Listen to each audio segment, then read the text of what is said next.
Ma'asyiral muslimin yang dimuliakan Allah Subhanahu wa taala, ada 4 perkara kemana seorang mukmin itu harus mengingat sebuah kematian.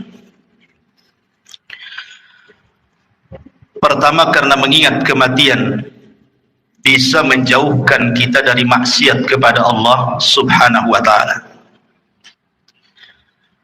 Karena orang yang tidak pernah mengingat mati, maka orang akan terbiasa melakukan maksiat.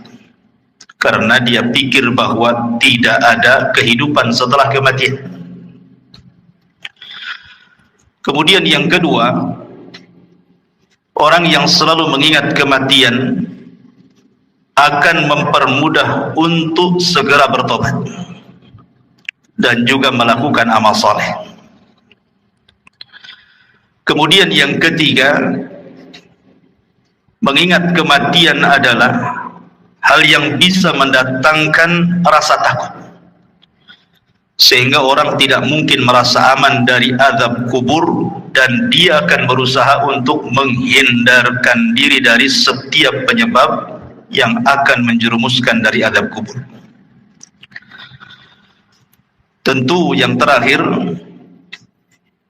mengingat kematian karena kematian sebuah kepastian, datangnya tanpa pemberitahuan, dan kematian bukan akhir dari sebuah perjalanan. Inilah hikmah kenapa kita disuruh mengingat kematian. Ma'asyiral muslimin yang dimuliakan Allah Subhanahu wa taala, Utsman ibn Affan radhiyallahu anhu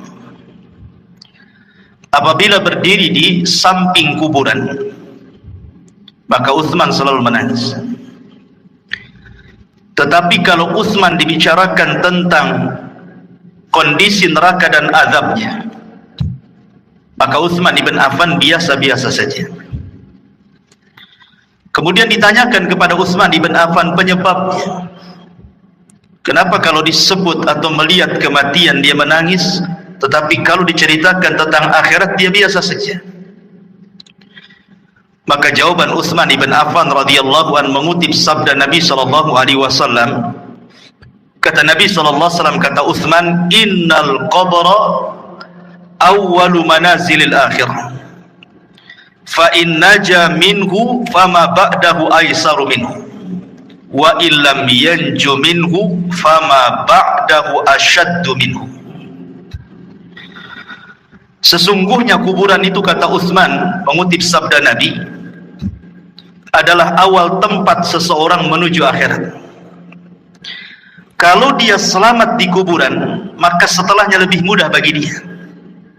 Tetapi kalau dia tidak selamat di dalam kuburan, maka setelahnya akan lebih keras kepada dia.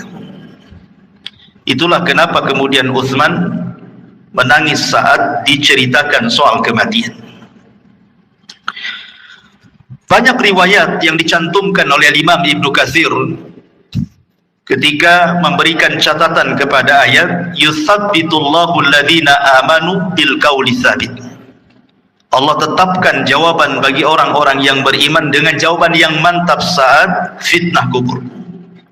Saya akan sebutkan beberapa riwayat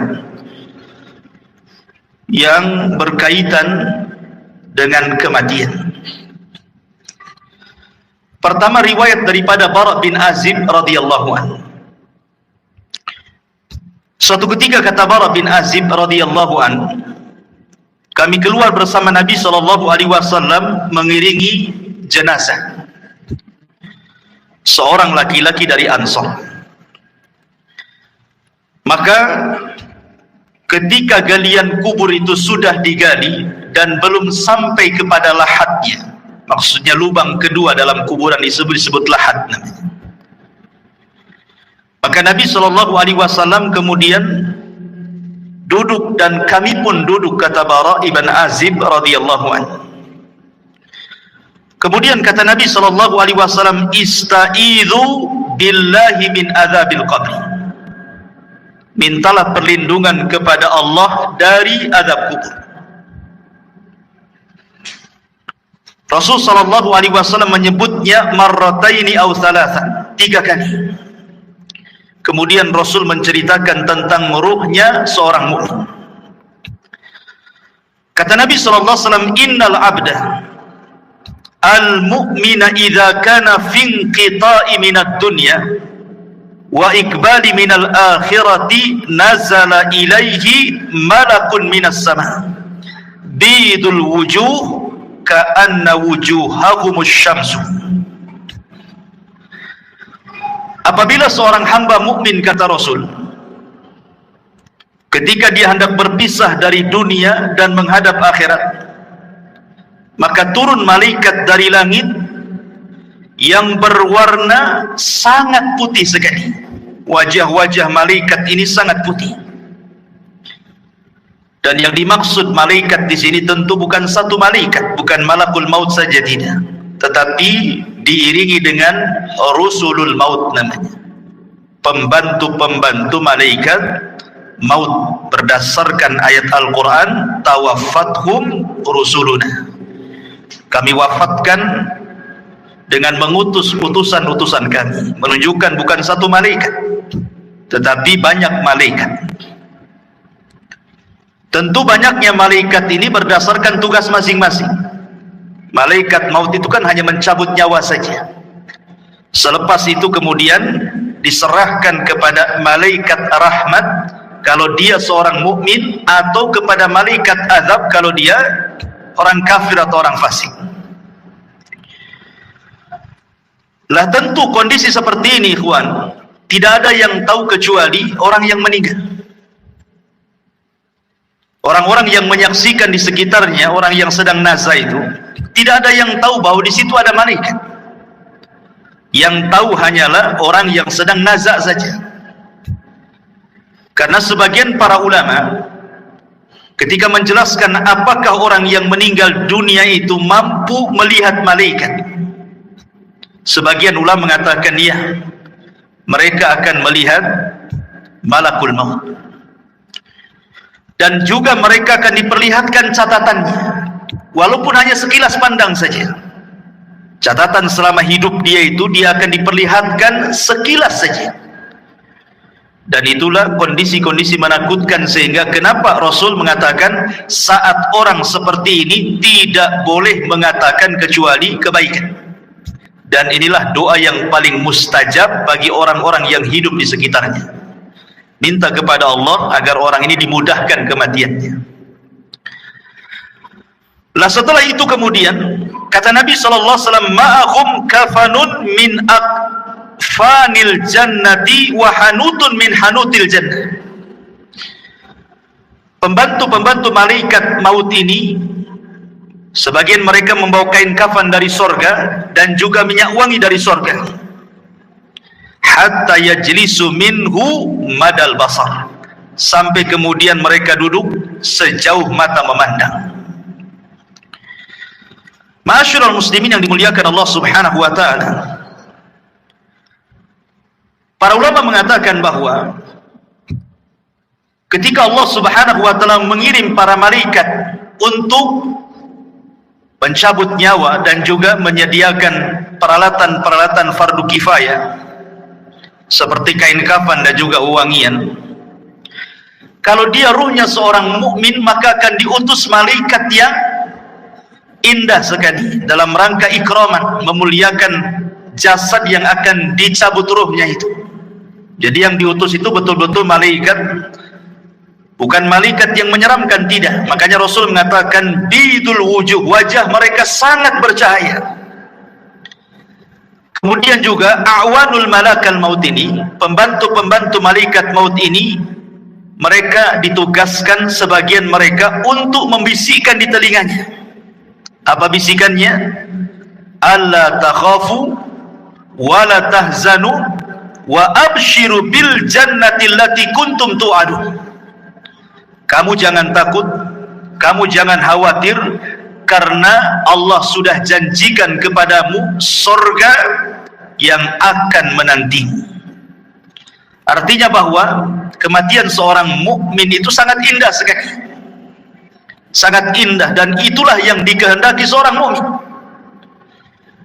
Makanya di zaman Nabi SAW ketika ada jenazah yang lewat, kata Nabi SAW, yastarih mustarih wa mustarahu minhu. Mustarih wa mustarahu minhu. Sahabat mengatakan, apa yang dimaksud mustarih dan apa yang dimaksud mustarah minhu ya Rasulullah? Kemudian Rasul menjelaskan, kalau dia hamba yang mukmin, maka dia mustarih, artinya dia menuju peristirahatannya. Dia meninggalkan keperitan dunianya, dia meninggalkan kesusahan dunianya, dan itulah yang dikehendaki seorang mukmin. Karena di dunia ini kan lelah kita hidup ini, ikhwan. Banyak masalah, banyak ujian, banyak cobaan. Apabila kemudian dia meninggalkan dunia, artinya dia meninggalkan kelelahan itu. Itu kalau seorang mukmin. Tetapi kata Nabi SAW, kalau dia orang fajir, orang jahat, mustarah minhu. Apa mustarah minhu? Maksudnya bukan dia yang beristirahat, tetapi orang lain beristirahat dari dia. Orang lain senang dengan kematiannya, orang lain mengutuk kematiannya, mendoakan buruk kematiannya, bahagia dengan kematiannya. Itu maksudnya mustarah minhu itu. Jadi seorang mukmin itu memang kematian sangat ditunggu-tunggu, karena memang Nabi SAW yang mengatakan, man ahabba liqa Allah ahabballahu liqa'ah. Barang siapa yang cinta berjumpa dengan Allah, maka Allah pun rindu berjumpa dengan dia. Makanya kenapa diutus malaikat-malaikat seperti ini. Kemudian setelah orang ini dihadapkan dengan malakul maut dan juga rusulul maut, maka kemudian dalam riwayat yang lain, malaikat maut akan menyeru kepada orang yang sedang sakaratul maut dengan panggilan, ya ayyatuhan nafsu at-tayyibah. Wahai jiwa yang tenang, kanat fil jasadi tayyib, yang bersarang di jasad yang baik, ukhruji hamidatan, keluarlah dengan sangat terpuji, wa abshiri birauhi wa rauhanin wa rabbi ghairi ghadbah, berbahagialah, keluarlah wahai roh yang baik, dengan dihadapkan kepada Rabb yang tidak pernah murka kepada anda. Dalam riwayat, marhaban binafsi at-tayyibah, selamat datang jiwa yang sangat baik. Ukhruji ila rabbiki radiyatan mardiyah, keluarlah kepada Rabb yang sudah menanti kamu dengan keridhaan. Tentu panggilan seperti ini, ikhwan, akan merangsang ruh itu untuk cepat keluar. Makanya kalau kita melihat di masyarakat, kan terkadang ada orang yang nazar itu sampai berhari-hari tidak keluar ruhnya. Ada yang 1 minggu dia sakaratul maut, koma. Ada yang 1 bulan tidak mati-mati. Tetapi ruhnya seorang mukmin ketika dipanggil seperti itu, maka Nabi SAW kemudian mempermisalkan ruhnya seorang mukmin ketika dipanggil dengan kata-kata wahai jiwa yang tenang, maka ruhnya itu akan keluar seperti tetesan air yang terakhir fi famis siqa, dari mulut teko yang terakhir dia keluar. Kalau saya analogikan ini botol aqua, ini kan banyak airnya. Kalau kita buka tutupnya ini, kemudian kita tuangkan, tentu air yang pertama kali yang keluar pasti deras, karena masih penuh dengan air, kan? Tapi kalau seandainya air yang dalam botol ini hanya tinggal 1 tetes saja, kemudian kita tuangkan seperti ini, maka air yang 1 tetes itu akan mengalir dengan pelan, kan? Dengan pelan, kemudian jatuh persis di mulut teko tadi. Begitulah gambaran Rasul ketika menjelaskan ruhnya seorang mukmin itu keluar seperti tetesan air yang keluar yang terakhir dari mulut teko. Jadi akan lembut. Lain dengan kalau kita langsung keluar begini, kan langsung deras gitu ya. Tapi kalau tetesan yang terakhir kan lembut keluarnya, pelan, tapi pasti kemudian keluar. Begitulah Rasul menggambarkan ruhnya seorang mukmin apabila dicabut oleh Allah, lewat para malaikat maut ini. Ma'asyiral muslimin yang dimuliakan Allah Subhanahu wa taala. Kemudian kata Nabi sallallahu alaihi wasallam, setelah ruh itu dicabut, ingat malakul maut itu hanya mencabut ruh saja, tugas dia selesai sampai di sini. Kemudian setelah itu beralih kepada malaikat rahmat atau disebut dengan rusulul maut namanya. Lah rusulul maut inilah yang kemudian mengambil alih ruh tersebut, kemudian meletakkan di kain kafan yang sudah disediakan dari sorga. Kemudian wewangian yang semerbak laksana minyak misik dalam riwayat. Jadi baunya itu membumbung sampai ke langit, sehingga setiap malaikat yang mencium baunya di langit itu, mereka akan bertanya, ruhnya siapa ini? Maka malaikat yang membawa ruh ini akan menyebut nama dengan nama yang dia sukai dipanggilnya di dunia dan mengatakan ruhnya fulan ibnu fulan. Maka semua malaikat di langit memuji ruh ini. Kemudian ruh ini diangkat sampai ke langit pertama.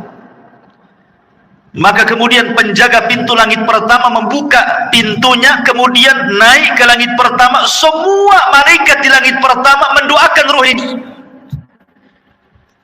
Kemudian naik ke langit kedua, seluruh malaikat di langit kedua mendoakan ruh ini, sampai kemudian melewati langit ketujuh. Tidak dijelaskan sampai di mana ruh ini dinaikkan ke langit, yang jelas dia melewati langit ketujuh. Wallahu alam sampai di mana, karena riwayatnya tidak dijelaskan. Kemudian setelah itu Allah berjumpa dengan ruh ini. Kemudian Allah Subhanahu wa taala katakan kepada malaikat yang membawa ruh ini, kembalikan ruhnya ke dalam jasadnya dengan baik. Catatannya angkat, letakkan di tempat yang paling tinggi yang disebut dengan Illiyin. Illiyin itu tempat yang paling tinggi yang ada di sorga. Letakkan catatannya di situ. Kemudian ruhnya kembalikan ke dalam jasadnya. Maka kemudian ruh itu ke dalam jasadnya dikembalikan. Lah saat seperti ini, ketika ruh ini diterbangkan ke langit, disitulah manusia sedang memandikan jenazah ini, kemudian mengkafani jenazah ini, kemudian menyolati jenazah ini, kemudian mendoakan jenazah ini, sampai kemudian ke dalam kubur, kemudian meletakkan di liang lahat, kemudian dipendam kuburannya. Jadi saat proses fardu kifayah itulah ruh naik ke langit. Jadi manusia sedang sibuk memandikan, mengkafankan, menyolatkan, menguburkan, maka ruh punya kesibukan sendiri karena dia sedang menghadap Allah Subhanahu wa ta'ala. Lah kemudian ketika selesai sudah penguburan, barulah kemudian ruh itu dihantar kembali ke dalam kuburnya. Lah ketika ruh dengan jasad ini kemudian kembali, disitulah orang yang ada di kubur ini sempat mendengar pembicaraan orang-orang yang di atas kuburan. Termasuk suara terompahnya, suara sandalnya, dia mendengarnya. Termasuk apa yang dibicarakan di atas itu dia sempat mendengarnya. Apakah dia sedang menangis, apakah sedang mencela, ataukah sedang memuji, ataukah sedang berbicara tentang hal-hal tentang dia, dia semua dengar. Dan itu berdasarkan riwayat Umar bin Khattab radhiyallahu an pernah bercerita ketika Nabi SAW selesai perang Badar. Kemudian pemimpin Quraisy itu semua mati di perang Badar dan dimasukkan ke dalam sumur yang tidak berpenghuni, yang disebut dengan Qalibu Badri. Kemudian Nabi SAW 3 hari menetap di Badar setelah kemenangannya, mulai dari tanggal 17 Ramadan sampai tanggal 20 Ramadan. Kemudian Nabi SAW menghampiri sumur yang dilempar jasad-jasad para pembesar orang kafir, Abu Jahal, Umayyah, kemudian Al-Walid dan semua pembesar Quraisy yang dimasukkan ke dalam sumur itu.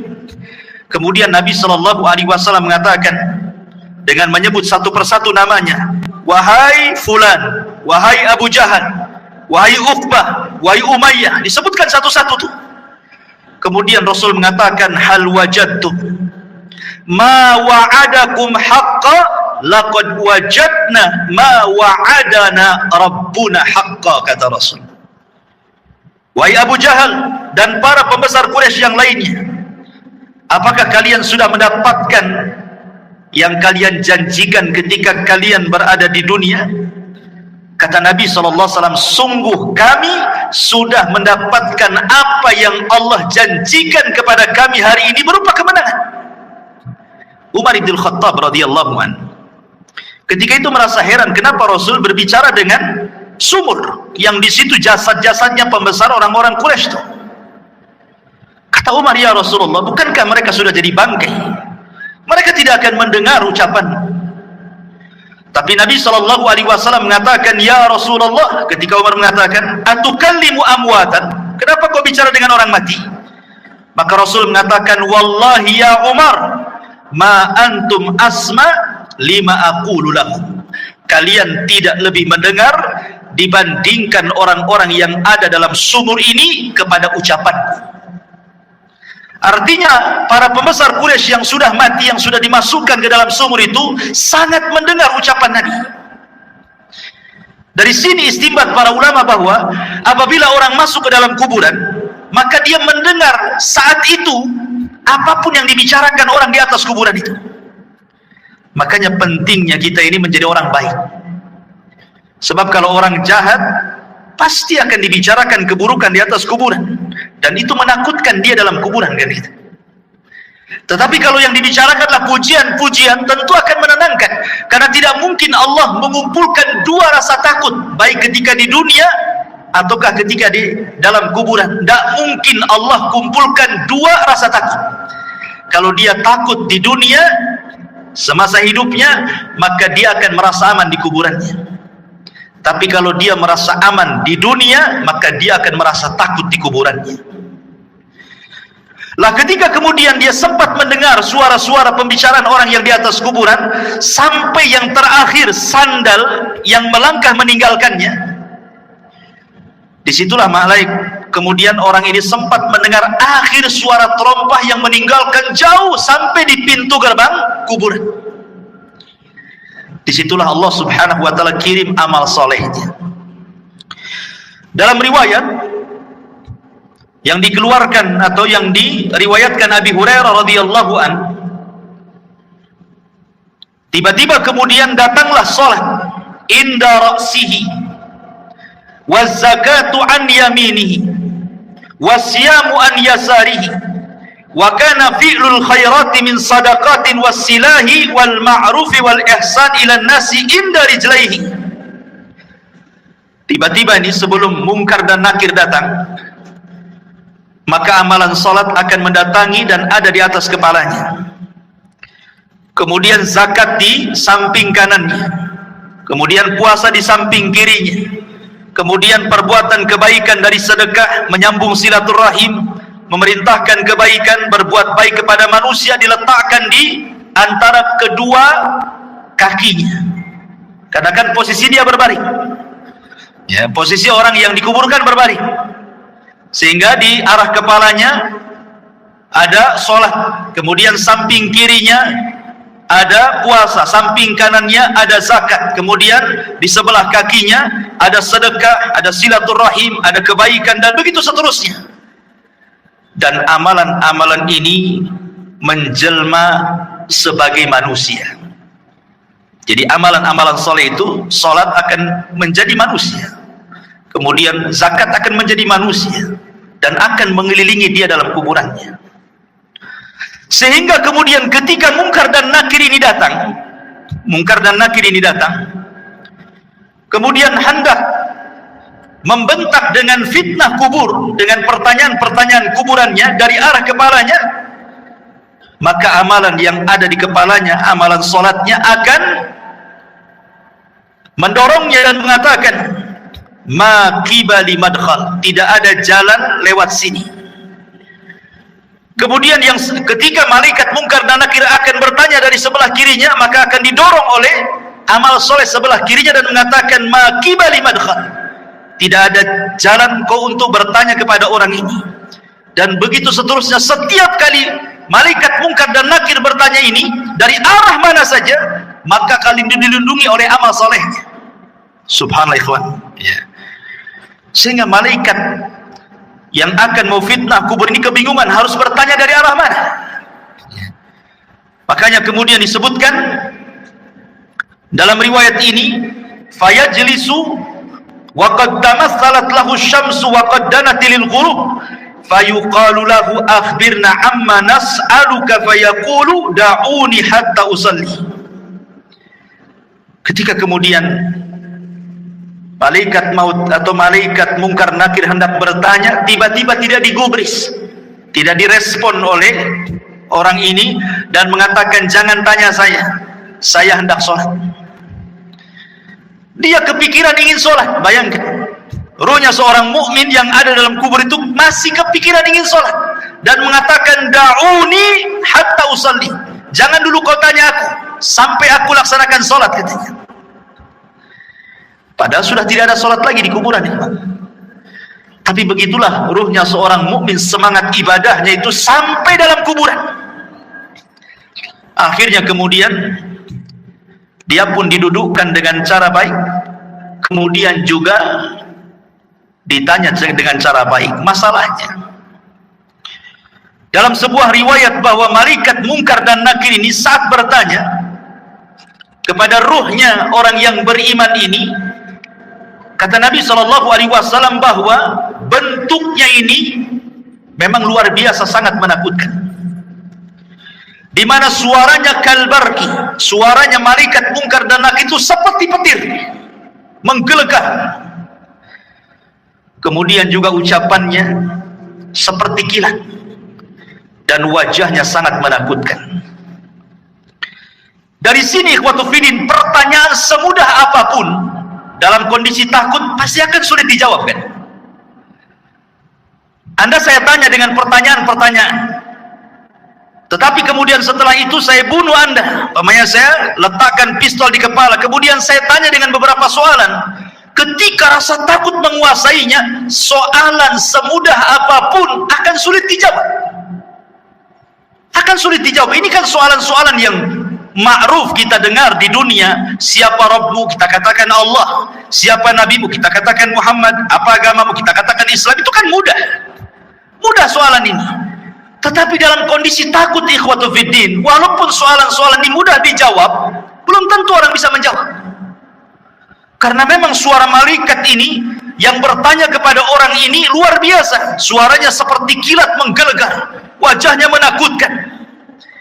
Disinilah Allah Subhanahu wa ta'ala berikan hidayah kepada ruhnya seorang mukmin, kepada hamba seorang mukmin, dan Allah katakan yusabbitullahu alladhina amanu bil qawli tsabit. Allah akan tetapkan jawaban orang-orang yang beriman dengan jawaban yang mantap.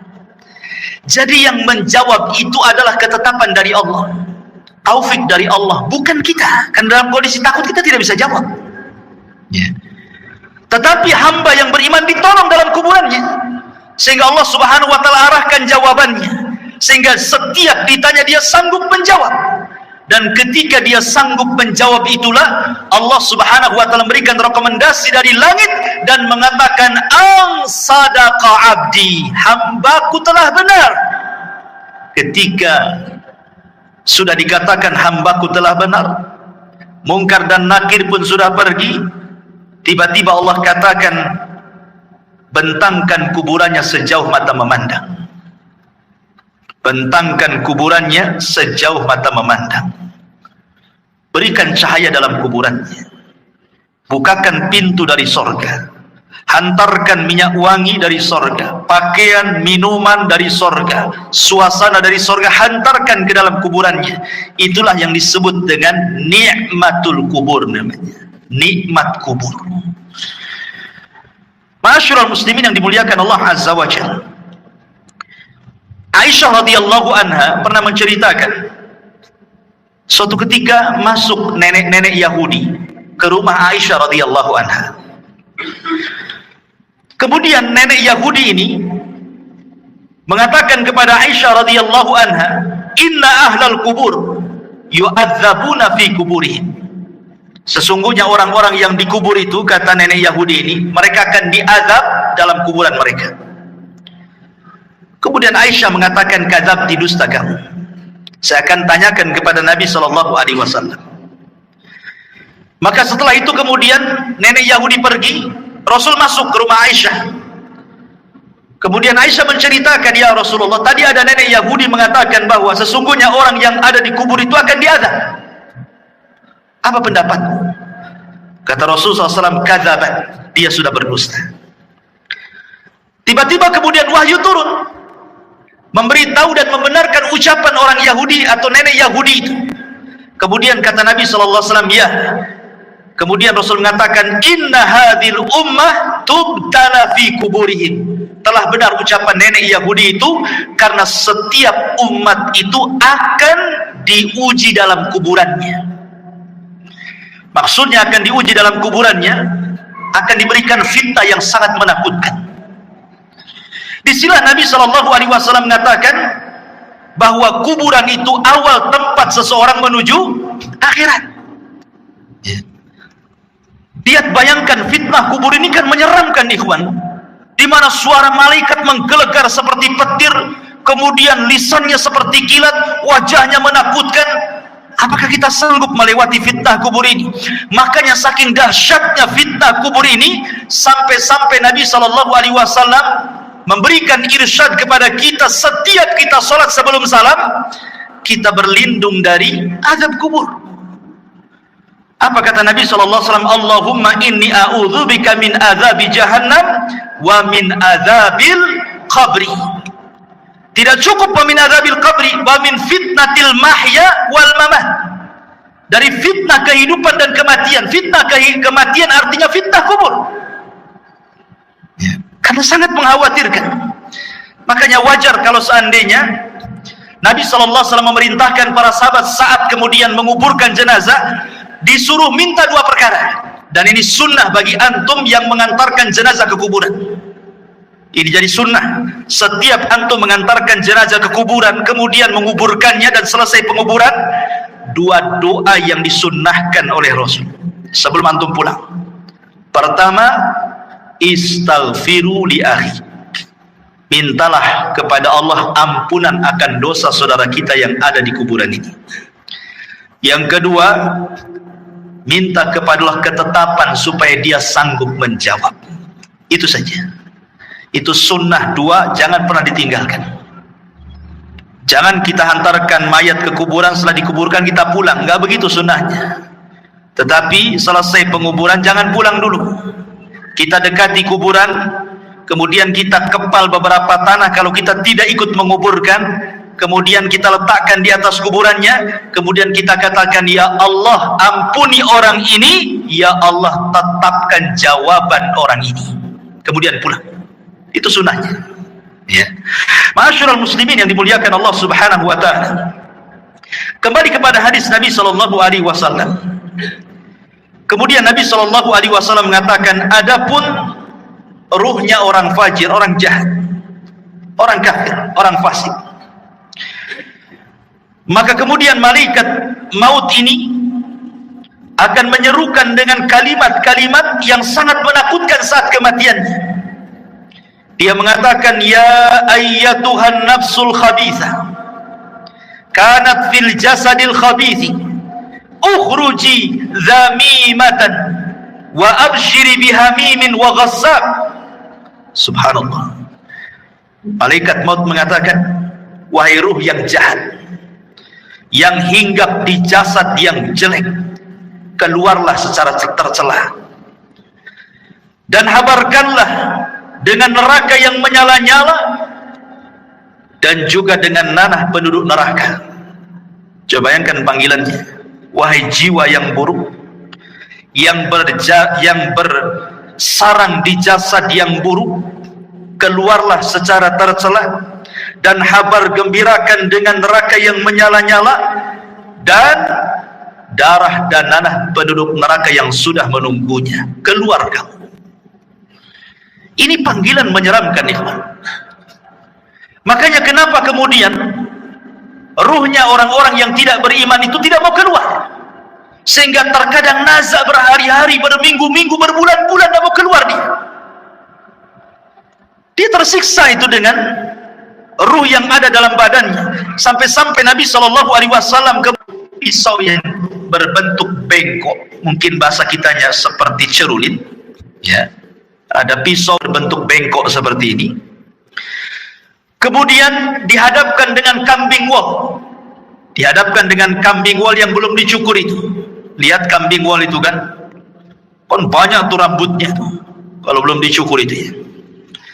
Kemudian pisaunya dimasukkan, otomatis ketika pisau dimasukkan ke dalam kambing wol itu, otomatis akan terkait-kait dengan bulu-bulunya. Setelah terkait-kait dengan bulu kambing wol itu, kemudian disiram. Anda bisa bayangkan, akhirnya kemudian makin lengket dengan pisau itu. Kemudian setelah lengket dengan pisau, kemudian kata Nabi SAW, pisau itu kemudian ditarik dengan cara paksa. Kira-kira apa yang terjadi? Akan merontokkan setiap bulu-bulu kambing wol itu. Maknanya ketika ruhnya orang fasik, orang fajir, orang kafir dicabut itu, maka akan merontokkan seluruh persendiannya, seluruh tulang-tulangnya, dan dia akan menjerit. Tidak ada yang tahu rasa sakitnya kecuali Allah, dan jeritannya tidak ada yang mendengar kecuali binatang. Manusia tidak dengar, tetapi para binatang tahu, dan tidak ada yang bisa merasakan rasa sakit seperti itu kecuali Allah yang tahu rasa sakitnya. Jangan lagi orang fasik, ikhwan, orang yang beriman saja. Kata Nabi SAW, wa inna fil al-mauti la saqarat. Dalam kematian itu kan ada keperitan, ada rasa sakit. Setiap orang pasti merasakannya. Nabi saja merasakannya. Tetapi rasa sakit yang diderita seorang mukmin saat kematian itu adalah, boleh jadi itu akhir penggugur dosa dia. Tapi rasa sakit yang diderita orang fajir, orang fasik, orang kafir, boleh jadi itu awal azab saat kematiannya. Masyarul muslimin yang dimuliakan Allah Azza wa Jalla. Kemudian setelah itu ruh itu keluar, apa yang terjadi?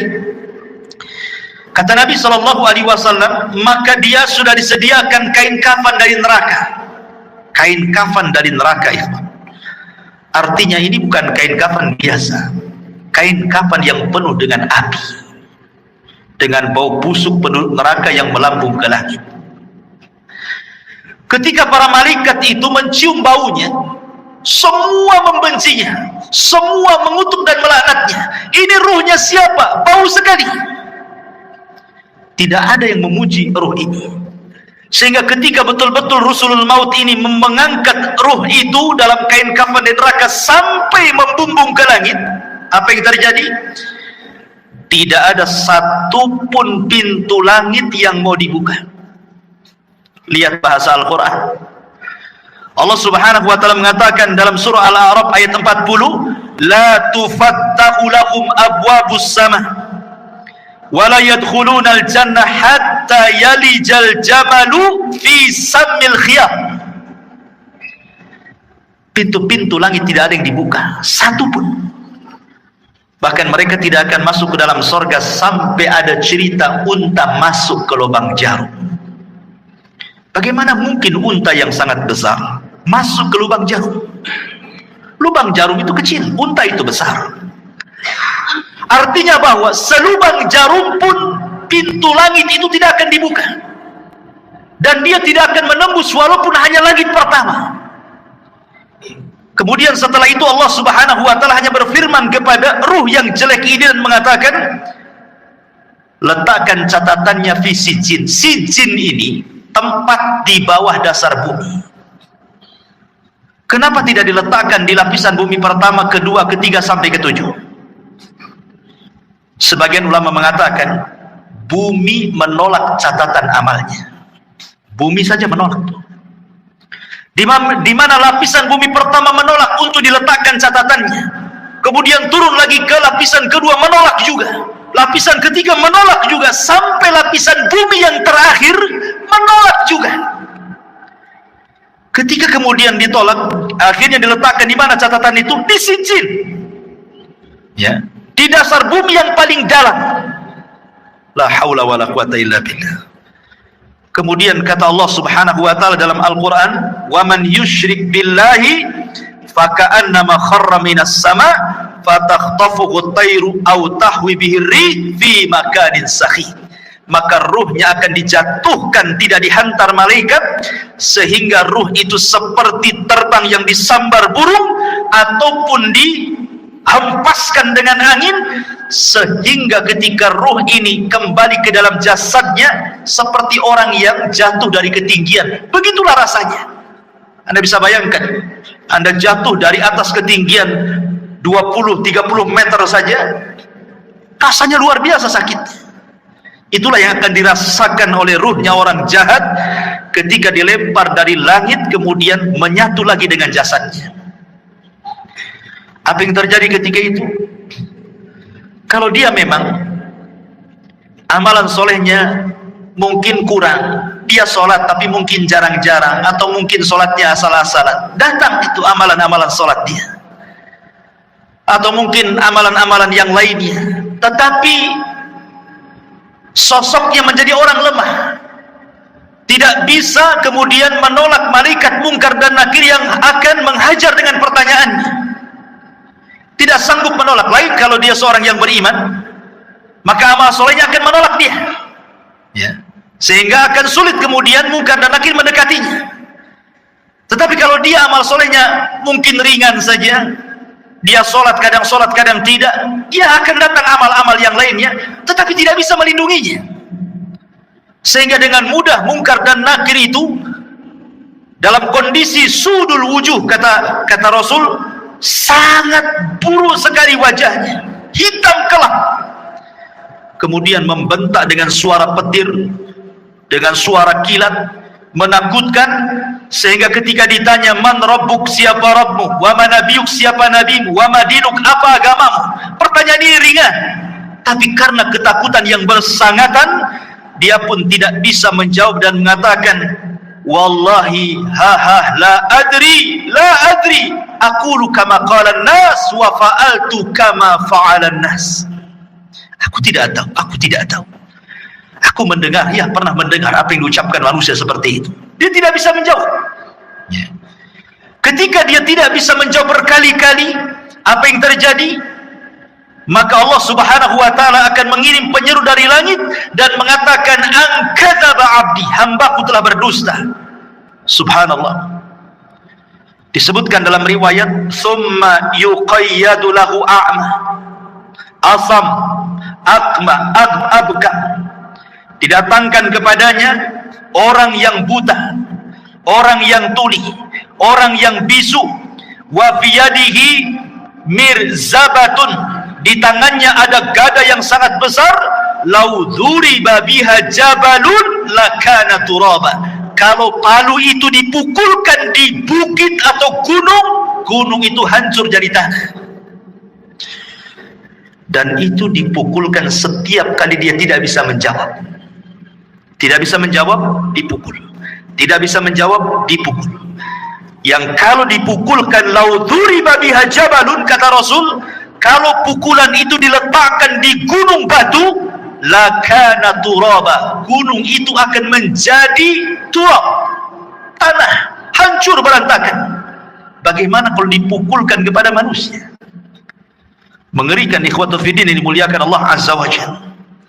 Maka ketika itu kemudian Allah Subhanahu wa taala katakan, sempitkan kuburannya sesempit-sempitnya. Kemudian bukakan pintu neraka kepadanya. Hantarkan hembusan-hembusan panah dari neraka ke dalam kuburannya. Kemudian dia pun mendapatkan azab kubur yang nanti saya akan jelaskan seperti apa azabnya. Tapi kita kembali kepada pembahasan awal ruhnya seorang mukmin. Masyarul muslimin yang dimuliakan Allah Azza wa Jalla, ketika ruhnya seorang mukmin sudah selesai dari fitnah kubur, maka Nabi sallallahu alaihi wasallam menjelaskan, fayuqalu lahu unzur ila maq'adika minan nar. Tiba-tiba ketika dia sedang duduk selesai dari fitnah kubur, tiba-tiba dibentangkan di sebelah kirinya gambaran neraka yang sedang menyala-nyala, diperlihatkan neraka. Kemudian dikatakan, unzuru, lihatlah, ila maq'adika minan nar, tempatmu di neraka itu. Kemudian, qad abdalakallahu bihi maq'adan minal jannah, tapi tenang, tempatmu bukan di sana. Kemudian sebelah kanannya digambarkan gambaran sorga dan dikatakan tempatmu di sini. Dalam riwayat,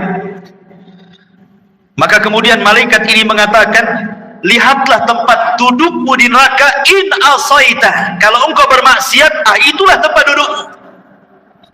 Tapi karena engkau yang beriman, maka tempat dudukmu bukan di sana. Kemudian tempat dudukmu di sini. Ketika dia melihat bagaimana sorga dengan gambaran keindahannya diperlihatkan itu dalam kuburan itu, apa yang terjadi? Maka dia langsung berteriak dan mengatakan, ya Rabb, aqimisah, ya Rabb, tegakkan kiamat, supaya aku bisa kembali ke istana dan keluarga. Tetapi Allah Subhanahu wa ta'ala mengatakan, belum, kiamat masih panjang. Dalam riwayat yang lain, nim naumatal arush, sebaiknya kau tidur seperti tidurnya pengantin baru, sehingga ketika dia terbangun seolah-olah dia tidur zuhur dan bangun asar, kiamat sudah dibangkitkan. Artinya kehidupan kuburan tidak akan terasa walaupun zaman berlalu. Anggaplah mungkin zaman dulu, zaman Nuh, orang-orang yang beriman itu meninggal dunia, sampai hari ini kan kiamat belum dikiamat-kiamatkan. Bagaimana kehidupan mereka? Rupanya mereka ditidurkan oleh Allah di atas kenikmatan yang disebut dengan nikmat kubur, karena ruh mereka diberikan nikmat oleh Allah. Nanti ada pembahasan kemana ruhnya orang yang beriman dalam kuburan ini. Tapi jasadnya dikuburkan, ya. Mereka tidak akan merasakan, sehingga ketika kiamat dibangkitkan baru dia tertidur, terbangun dari tidurnya seolah-olah hanya setengah hari saja, mulai zuhur sampai asar dia tidur, kemudian dia terbangun. Rupanya Israfil sudah menyiapkan sangkakalanya untuk meniup sangkakala pertama kiamat, kehancuran alam semesta pertama dibangkitkan. Ma'asyiral muslimin yang dimuliakan Allah Subhanahu wa ta'ala. Kemudian setelah kemudian orang yang beriman mendapatkan nikmat kubur, dan orang-orang fajir dan fasik mendapatkan azab kubur, di sana ada peristiwa yang tidak mungkin orang lepas. Apakah dia mukmin, apakah dia kafir, apakah dia fasik, apakah dia fajir, apakah dia sahabat Nabi ataukah bukan sahabat Nabi, ada peristiwa yang tidak bisa lepas dari manusia. Apa itu? Himpitan kuburan. Semua manusia akan dihimpit dalam kuburnya, tidak akan selamat.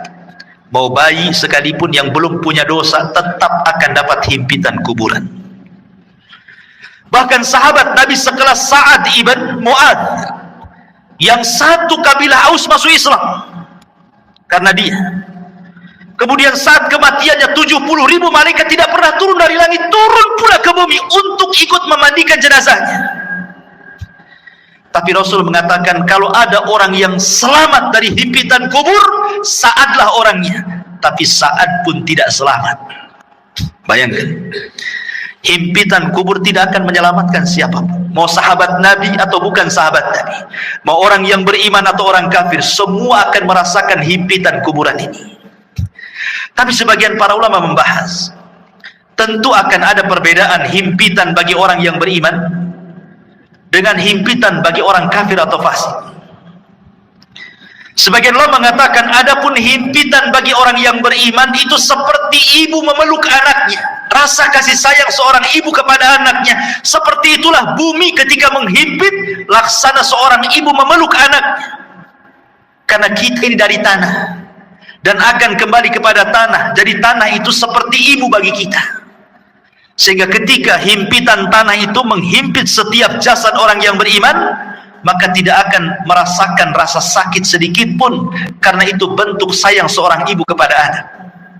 Tetapi kalau yang dihimpit itu orang kafir, orang fasik, orang fajir, orang jahat, maka dia akan merasakan sakit yang luar biasa. Dia akan menjerit-jerit, semua tidak ada yang mendengar kecuali binatang jeritannya, karena akan mematahkan semua tulang, persendian dan begitu seterusnya.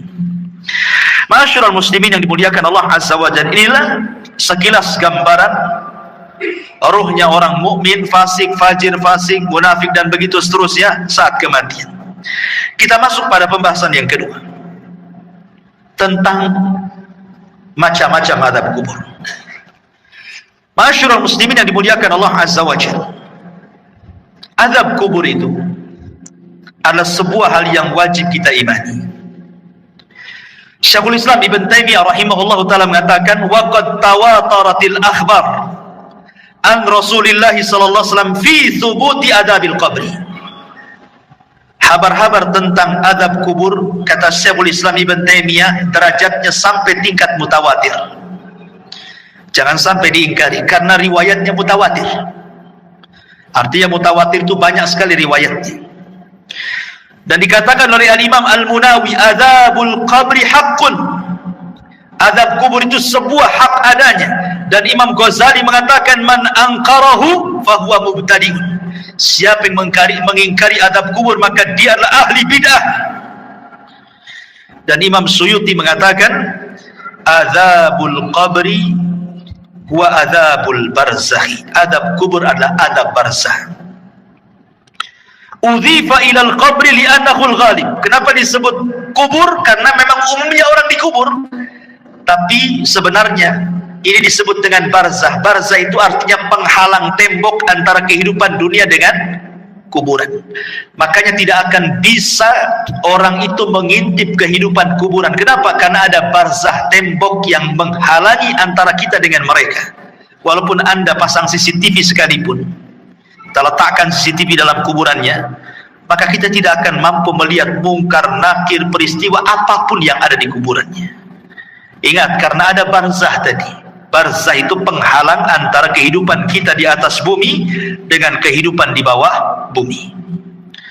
Ma'asyiral muslimin yang dimuliakan Allah Subhanahu wa taala, bicara tentang azab kubur ada 9 poin yang ingin saya jelaskan. Yang pertama, tadi sudah dijelaskan dalam riwayat yang kita sudah lalui penjelasannya, az-zarbu bimitraqatin min hadidin. Pertama, pukulan dengan palu dari besi yang bisa menghancurkan gunung. Dan itu berdasarkan hadis Anas ibn Malik radhiyallahu anhu yang dikeluarkan Imam Bukhari, di mana disebutkan bahwa fayasihu sayhatan yasmauha man yalihi illa tsaqalaini. Ketika dia dipukul dengan palu itu, tidak ada manusia atau jin yang mendengarnya kecuali makhluk dari selain keduanya. Artinya jin dan manusia tidak bisa mendengar jeritannya. Yang bisa mendengar hanyalah binatang-binatang itu. Binatang mendengar jeritan kita, tetapi manusia dan jin tidak bisa mendengarnya.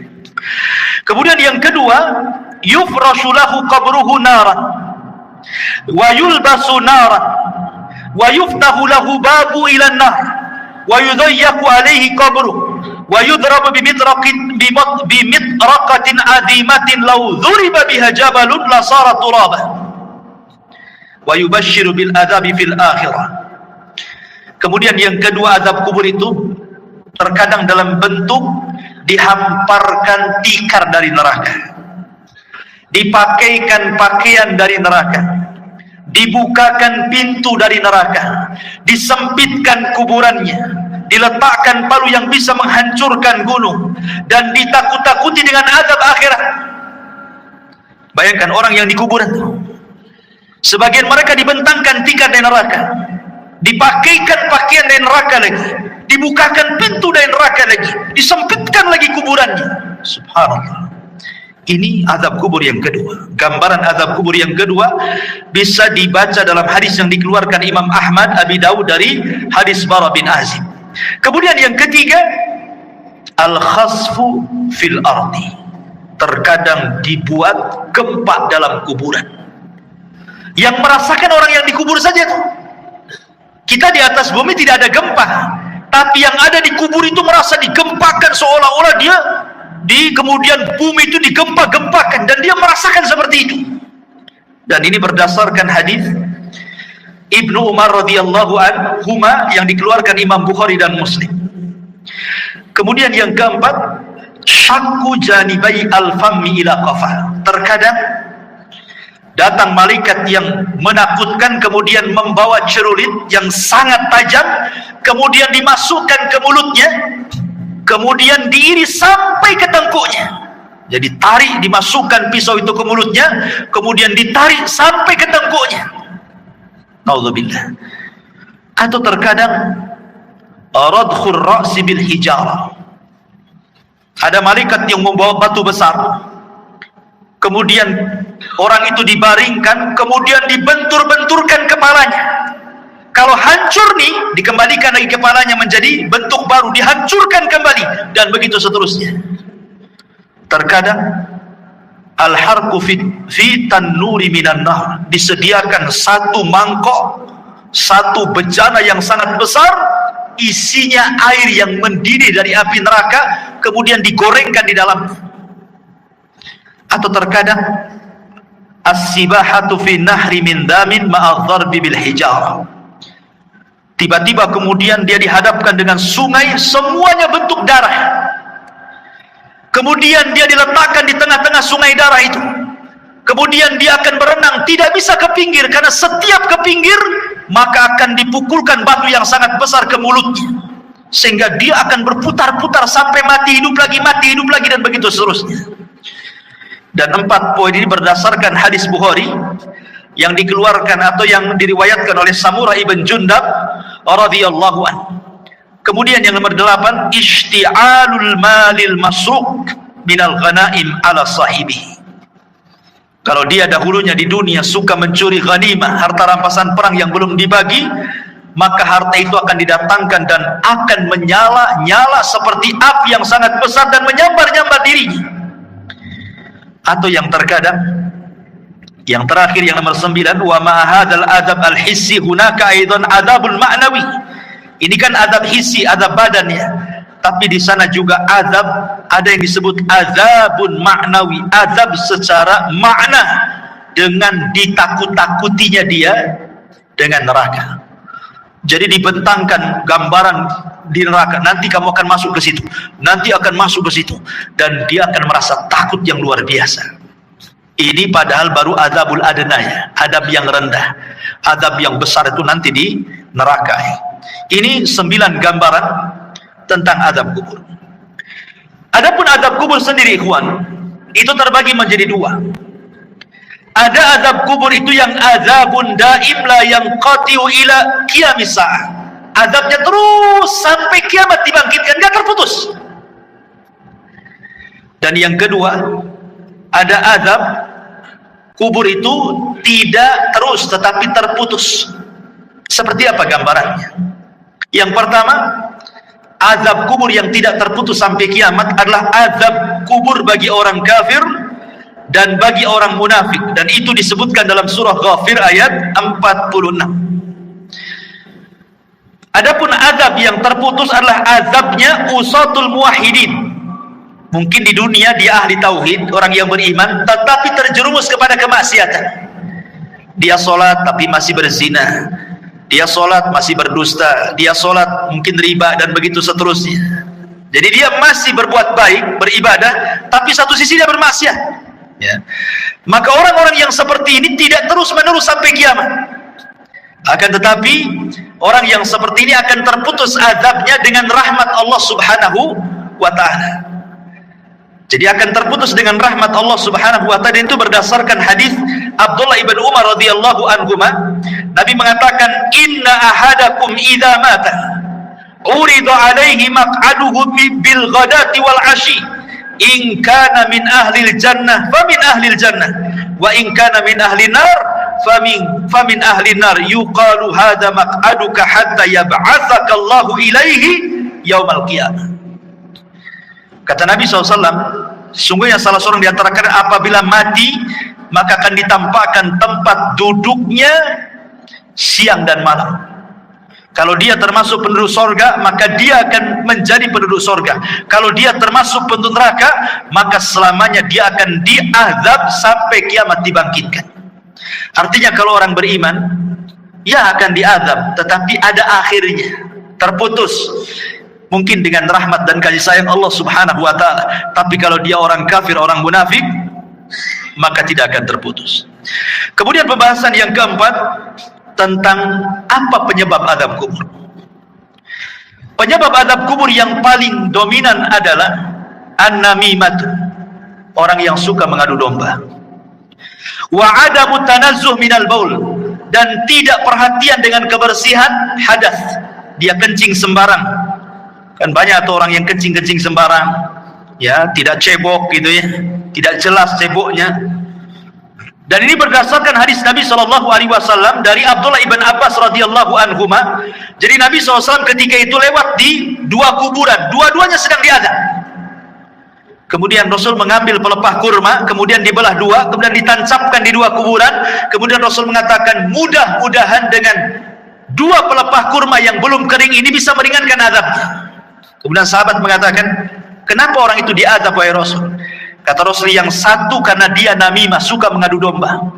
Yang satu karena tidak pernah bersih apabila membersihkan hadas. Ini dua poin. Yang ketiga, ghibah. Orang yang suka menggibah. Dan ini berdasarkan hadis yang dikeluarkan Imam Ahmad dan juga At-Tabrani dengan sanad yang sahih dari hadis Abi Bakrah. Bahwa Nabi SAW mengatakan salah satunya adalah yang menjadikan penyebab azab kubur adalah ghibah. Ghibah itu membicarakan orang yang kalau orang itu mendengarnya dia tidak suka. Kemudian yang nomor 4, al-ghulul. Dia khianat dalam harta, mencuri harta orang.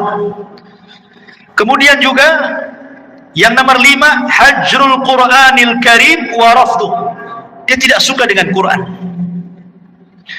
Dan penyebab orang jauh dari Al-Quran hari ini apa? Handphone.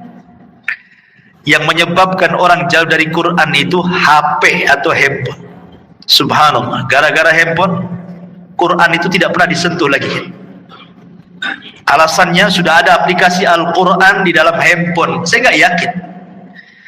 Nggak yakin orang punya handphone itu ada aplikasi Quran kecuali download kan. Harusnya yang pertama kali kalau antum beli handphone itu yang di download itu Quran kan. Harusnya yang pertama kan. Tapi enggak, yang pertama di download apa? Facebook dulu, YouTube dulu, Instagram dulu, kan begitu ya? Quran itu belakangan kalau butuh saja ya. Padahal harusnya yang pertama itu. Subhanallah ya. Sekarang ini banyak orang yang mengeser hal-hal yang baik, tetapi hanya sekedar copy paste, kemudian pemberitahuan ibadah kepada manusia lewat medsos, tapi dia sendiri malas ibadah kan? Malas. Bahkan orang yang ibadah saja sekarang diberitahu. Kalau dulu orang sholat malam, tidak ada yang memberitahu dia sedang sholat malam kan? Sekarang dia kasih tahu orang. Kalau dia sedang sholat malam itu dia kasih tahu orang dengan cara apa? Ya nulis status lah di Facebook.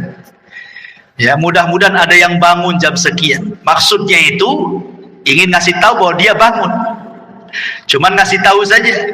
Sholat kan gitu, seolah-olah dia sedang sholat, orang tidak kan begitu. Ini kan ria juga. Apa bedanya kan begitu? Sekarang ini semua itu memang banyak orang yang baik mengeser kebaikan, tapi hanya di-share saja. Orang yang mengeser sendiri tidak pernah mengamalkan kebaikan yang di-share-nya kan. Lalu apa faedahnya ikhwatu fiddin muliakan Allah azza wajalla? Makanya di sini ikhwatu fiddin bahwa tantangan yang paling berat ketika orang jauh dari Quran itu adalah handphone. Handphone ini tidak bisa lepas dari kita. Tidur saja wajib di sampingnya. Kalau bisa itu sekarang ada power bank itu wajib di sampingnya. Nggak perlu lagi dicopkan, sudah ada di bawah bantal. Bangun saja itu yang dibaca. Kira-kira ada apa nih? Ya. Kemudian kalaupun dia sekarang kan tidak ada orang dengar televisi kan atau melihat televisi, jarang. Orang sekarang pegang handphone, di mobil pegang handphone, di pekerjaan tinggal handphone. Kalau hilang handphonenya, itu kayaknya hilang dunia dari dia. Ya kan? Kalau dompet ketinggalan, gampang lah nanti. Tapi kalau handphone ketinggalan, pulang diambil. Ya, sampai seperti itunya. Jadi ini salah satunya adalah hajrul Quran, meninggalkan Quran, termasuk juga an-naumu anis salatil maktubah. Orang yang sengaja tidur ketika datang waktu sholat. Dan itu berdasarkan riwayat yang dikeluarkan ataupun dari sahabat Samurah ibn Jundab radhiyallahu an, Nabi sallallahu alaihi wasallam mengatakan, ammal ladzi yuzlagu ra'suhu bil hajar fa innahu ya'khudul Qur'an fayarfadhuhu wa yanamu anis salatil maktubah. Jadi ketika Rasul menjelaskan di kuburan itu ada malaikat yang membawa batu, kemudian ada yang terlentang, kemudian dibenturkan kepalanya sampai hancur. Kemudian malaikat ini pergi hendak mencari batu yang lain. Kemudian ketika datang batunya yang baru, rupanya kepalanya sudah kembali menjadi normal, dibenturkan lagi, kemudian cari batu lagi, dan begitu seterusnya. Kemudian Rasul menjelaskan bahwa adapun kenapa adab orang ini seperti ini, pertama karena dia tidak pernah membaca Quran, yang kedua karena dia tidur saat datang waktu sholat. Nah ini yang keenam. Kemudian yang ketujuh al-kadhib, orang yang suka berdusta. Dan sekarang dusta ini paling mudah dilakukan dengan medsos. Sekali lagi kembali ke medsos, apalagi musim politik hari-hari. Musim politik ini jangan nge-share asal-asalan, karena terkadang untuk menjatuhkan lawan, terkadang menyebarkan berita hoax. Kita tidak tahu. Ya, contoh umpamanya akhir-akhir ini kita mendengar Saudi Arabia mengadakan pesta itu, Hollywood atau apa itu ya, pesta hantu. Ya. Hoax, Iwan. Nggak ada itu cerita kayak gitu. Dari mana? Itu hoax yang disebarkan untuk menjelek-jelekan negara sana kan itu. Itu kan sedang membuka festival apa? Ya, ceritanya begitu. Ya, memang dia membuka semacam wahana wisata. Kemudian di situ ada hantu-hantuan. Ya. Mungkin ada orang sana yang berpenampilan seperti itu, kemudian disebar seolah-olah Saudi mengadakan acara seperti itu. Ikhwatu fiddin, muliakan Allah Azza wa Jalla. Nah, berita-berita seperti ini, kalau kita hanya melihat YouTube saja, oh seorang benar kan? Ya. Ini berita hoax. Kadang-kadang kita mudah terpancing dengan berita-berita seperti ini, hanya karena melihat YouTube saja kan? Nah ini hati-hati. Kalau kita mungkin hanya sekedar membaca, oke lah. Tapi kalau kemudian sampai mengeser kan sama aja dengan hantu menyebarkan dusta kan? Nah itu kan hati-hati. Ini penyebab azab kubur terbesar hari ini adalah dusta. Karena orang berdusta paling mudah sekarang. Nulis status share, copy paste share, selesai. Dia tidak sadar bahwa dia sedang berdusta. Kalau dulu berdusta itu paling 1-2 orang yang kena korbannya. Sekarang kita berdusta ini bisa ribuan orang kena korban, ikhwan. Dengan cara melihat itu semua kena dengan berita yang kita share. Nauzubillah. Ya. Dan ini kata Al-Hafidz Ibnu Hajar rahimahullahu taala, wa innama istahaqqa ta'dzib lima yanshau an tilka kadbah. Bahwa kata Imam Al-Hafidz Ibnu Hajar rahimahullah mengatakan sesuatu hal yang berhak mendapatkan azab kubur ketika seseorang mudah kemudian menyebarkan berita dusta. Kemudian yang nomor 8 zina berdasarkan hadis Samurah bin Jundab. Kemudian yang nomor 9 aklur riba, memakan dosa riba. Kemudian yang nomor 10 asyirku wal kufru, kesyirikan dan kekufuran. Termasuk juga niyahatul mayit.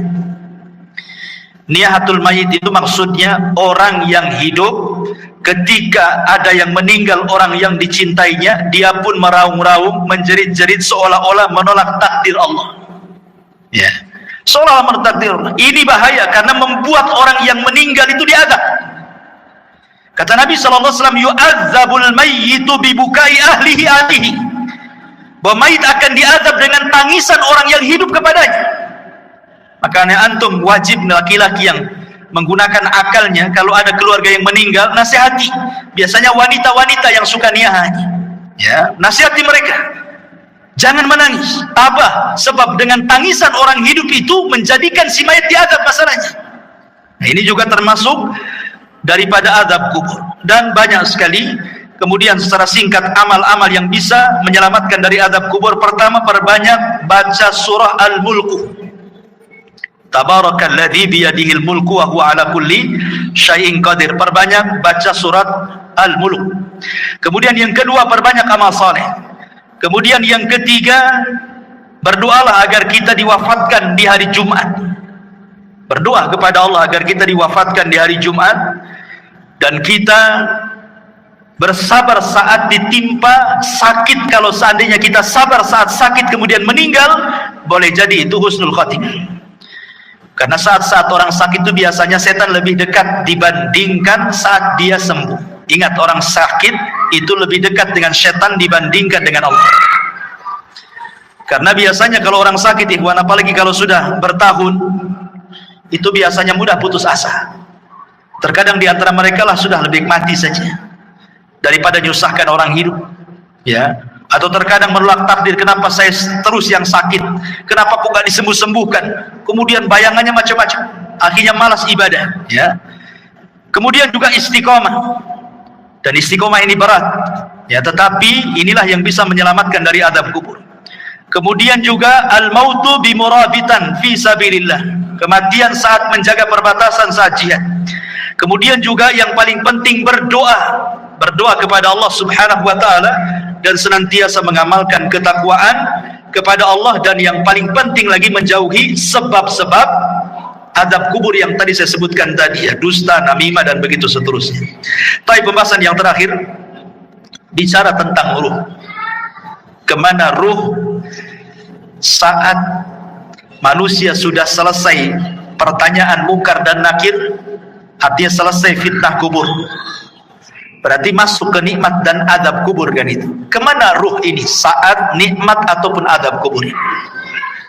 Baik, Ma'asyiral muslimin yang dimuliakan Allah Subhanahu wa taala, Al-Imam Ibnul Qayyim rahimahullahu taala, beliau mengatakan dalam kitabnya Ar-Ruh, pembahasan di mana ruh ini. Pertama kita akan bagi tentang ruh ini. Ruh para nabi. Pertama, ruh para nabi. Ruh para nabi tentu berada fi a'lal illiyin, berada di tempat yang paling tinggi yang disebut dengan rafiqil a'la.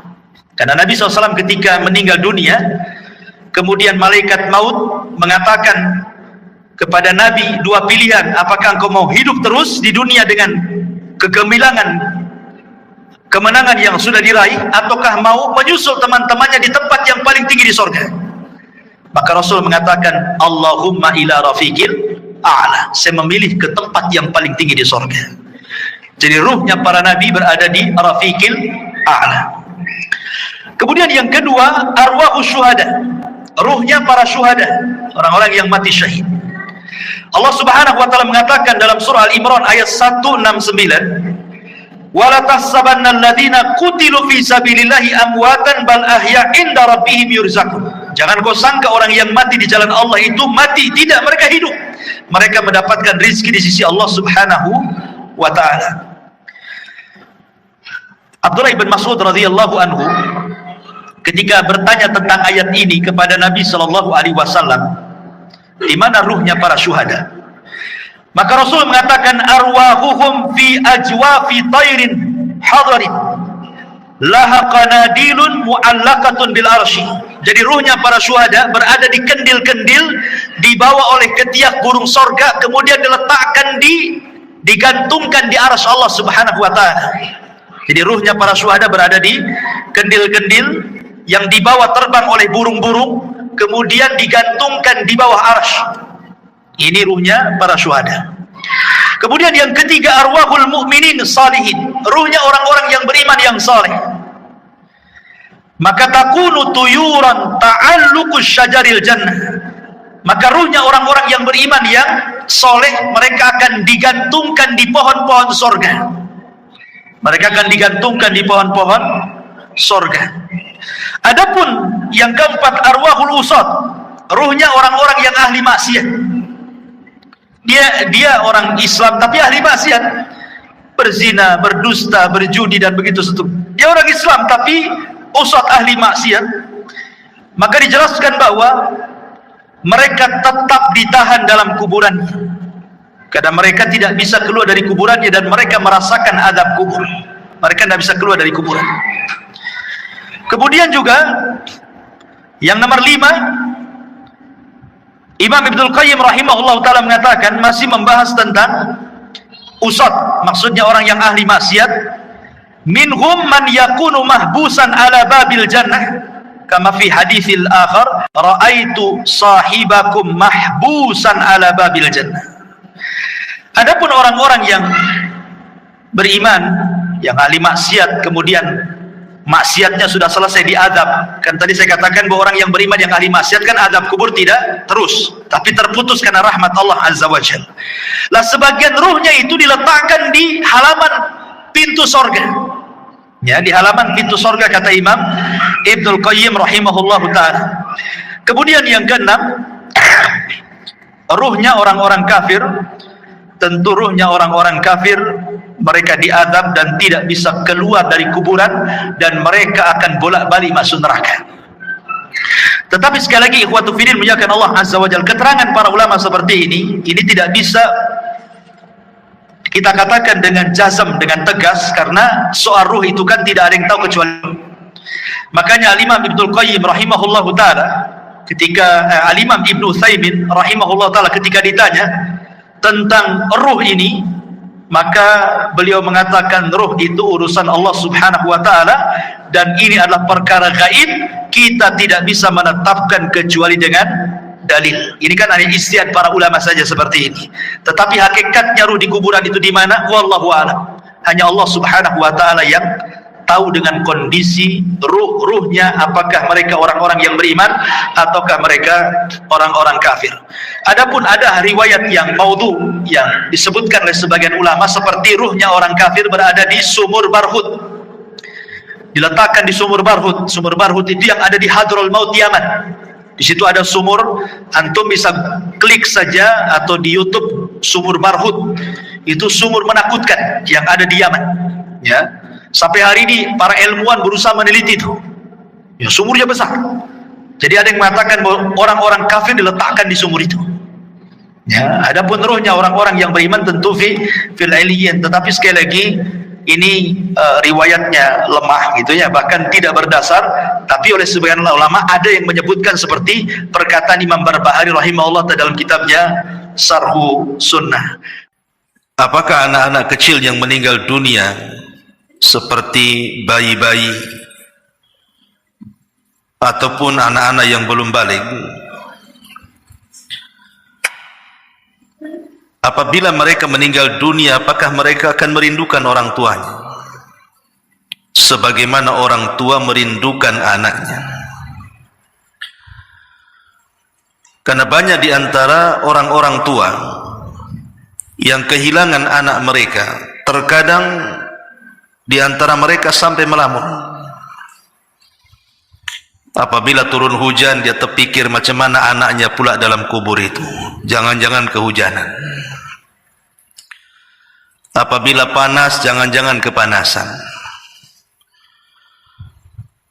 Kalau seandainya kemudian di malam hari dia terpikir sama siapa dia.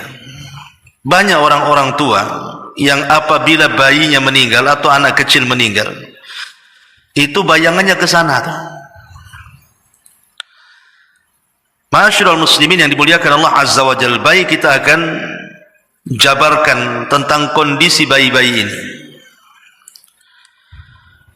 Pertama kita bicara soal bayi yang masuk ke dalam kubur.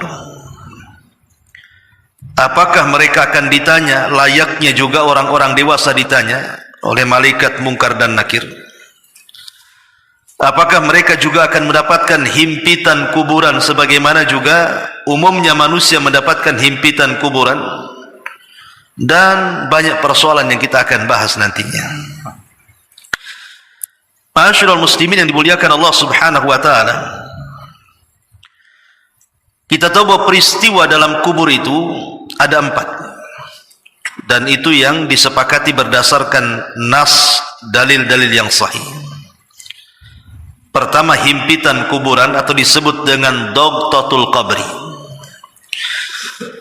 Kemudian yang kedua disebut dengan fitnatul qabri, fitnah kubur. Maksudnya pertanyaan dua malaikat Munkar dan Nakir. Kemudian yang ketiga disebut dengan nikmat kubur. Dan yang keempat disebut azab kubur. Inilah 4 peristiwa yang berlaku di dalam kubur. Adapun himpitan kubur, maka tidak ada yang selamat. Semua pasti terkena himpitan, baik mukmin ataupun kafir, baik bayi ataupun yang sudah dewasa, baik mereka sahabat Rasul atau mungkin bukan sahabat Rasul. Dan ini berdasarkan hadis dari Abi Ayyub Al-Ansari radhiyallahu anhu. Nabi SAW bersabda ketika ada seorang anak kecil yang meninggal dunia. Apa kata Nabi SAW? Lau aflata ahadun min dhammatil qabri la aflata hadha as-sabi. Inilah yang selamat dari himpitan kuburan, tapi dia pun tak selamat. Lalu apa salahnya bayi? Dia kan tidak berdosa, melakukan dosa pun tidak, belum pun ada dosa pada badannya. Kenapa kemudian dia mendapatkan himpitan kuburan? Ma'asyiral muslimin yang dimuliakan Allah Subhanahu wa taala, maka dijawab oleh para ulama, tentu himpitan kuburan kepada bayi, himpitan kuburan kepada orang-orang yang beriman akan berbeda dengan himpitan kuburan kepada orang-orang kafir, fasik ataupun munafik. Tentu akan berbeda.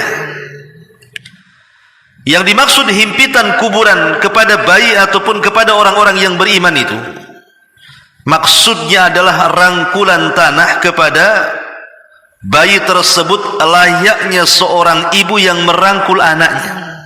Jadi tidak merasakan sakit sedikit pun. Jadi tanah itu bimanzilatil sekedudukan dengan ibu. Jadi kita ini kembali kepada ibu kita, makanya kemudian terjadilah himpitan itu seperti orang tua yang merangkul anaknya. Itu kalau terjadi kepada bayi atau orang-orang yang beriman. Karena sekelas Sa'd bin Mu'adz, Sa'd bin Mu'adz ma'ruf, pemimpin Aus, bahkan dia mengislamkan satu kabilah Aus tuh, Sa'd bin Mu'adz. Ketika dia meninggal, arsy Allah bergoncang. Kemudian 70.000 malaikat mengiringi jenazahnya. Kemudian Rasul mengatakan, kalau seandainya ada orang yang selamat dari himpitan kubur, tentu Sa'adlah orangnya. Tapi Sa'ad tidak selamat juga. Artinya semua akan terkena himpitan kuburan. Cuman kalau himpitan kuburan ini mengenai orang-orang kafir, orang-orang munafik, maka akan meretakkan seluruh tulang-tulang dari persendian, bahkan dia akan menjerit kesakitan yang tidak ada yang tahu, yang mendengar kecuali hewan. Manusia dan jin tidak mendengarnya. Jadi bayi juga akan terkena himpitan kuburan. Tetapi sekali lagi, maksudnya seperti seorang ibu yang merangkul bayinya, tidak sakit apapun. Ma'asyiral muslimin yang dimuliakan Allah Subhanahu wa taala, apakah akan ditanya juga?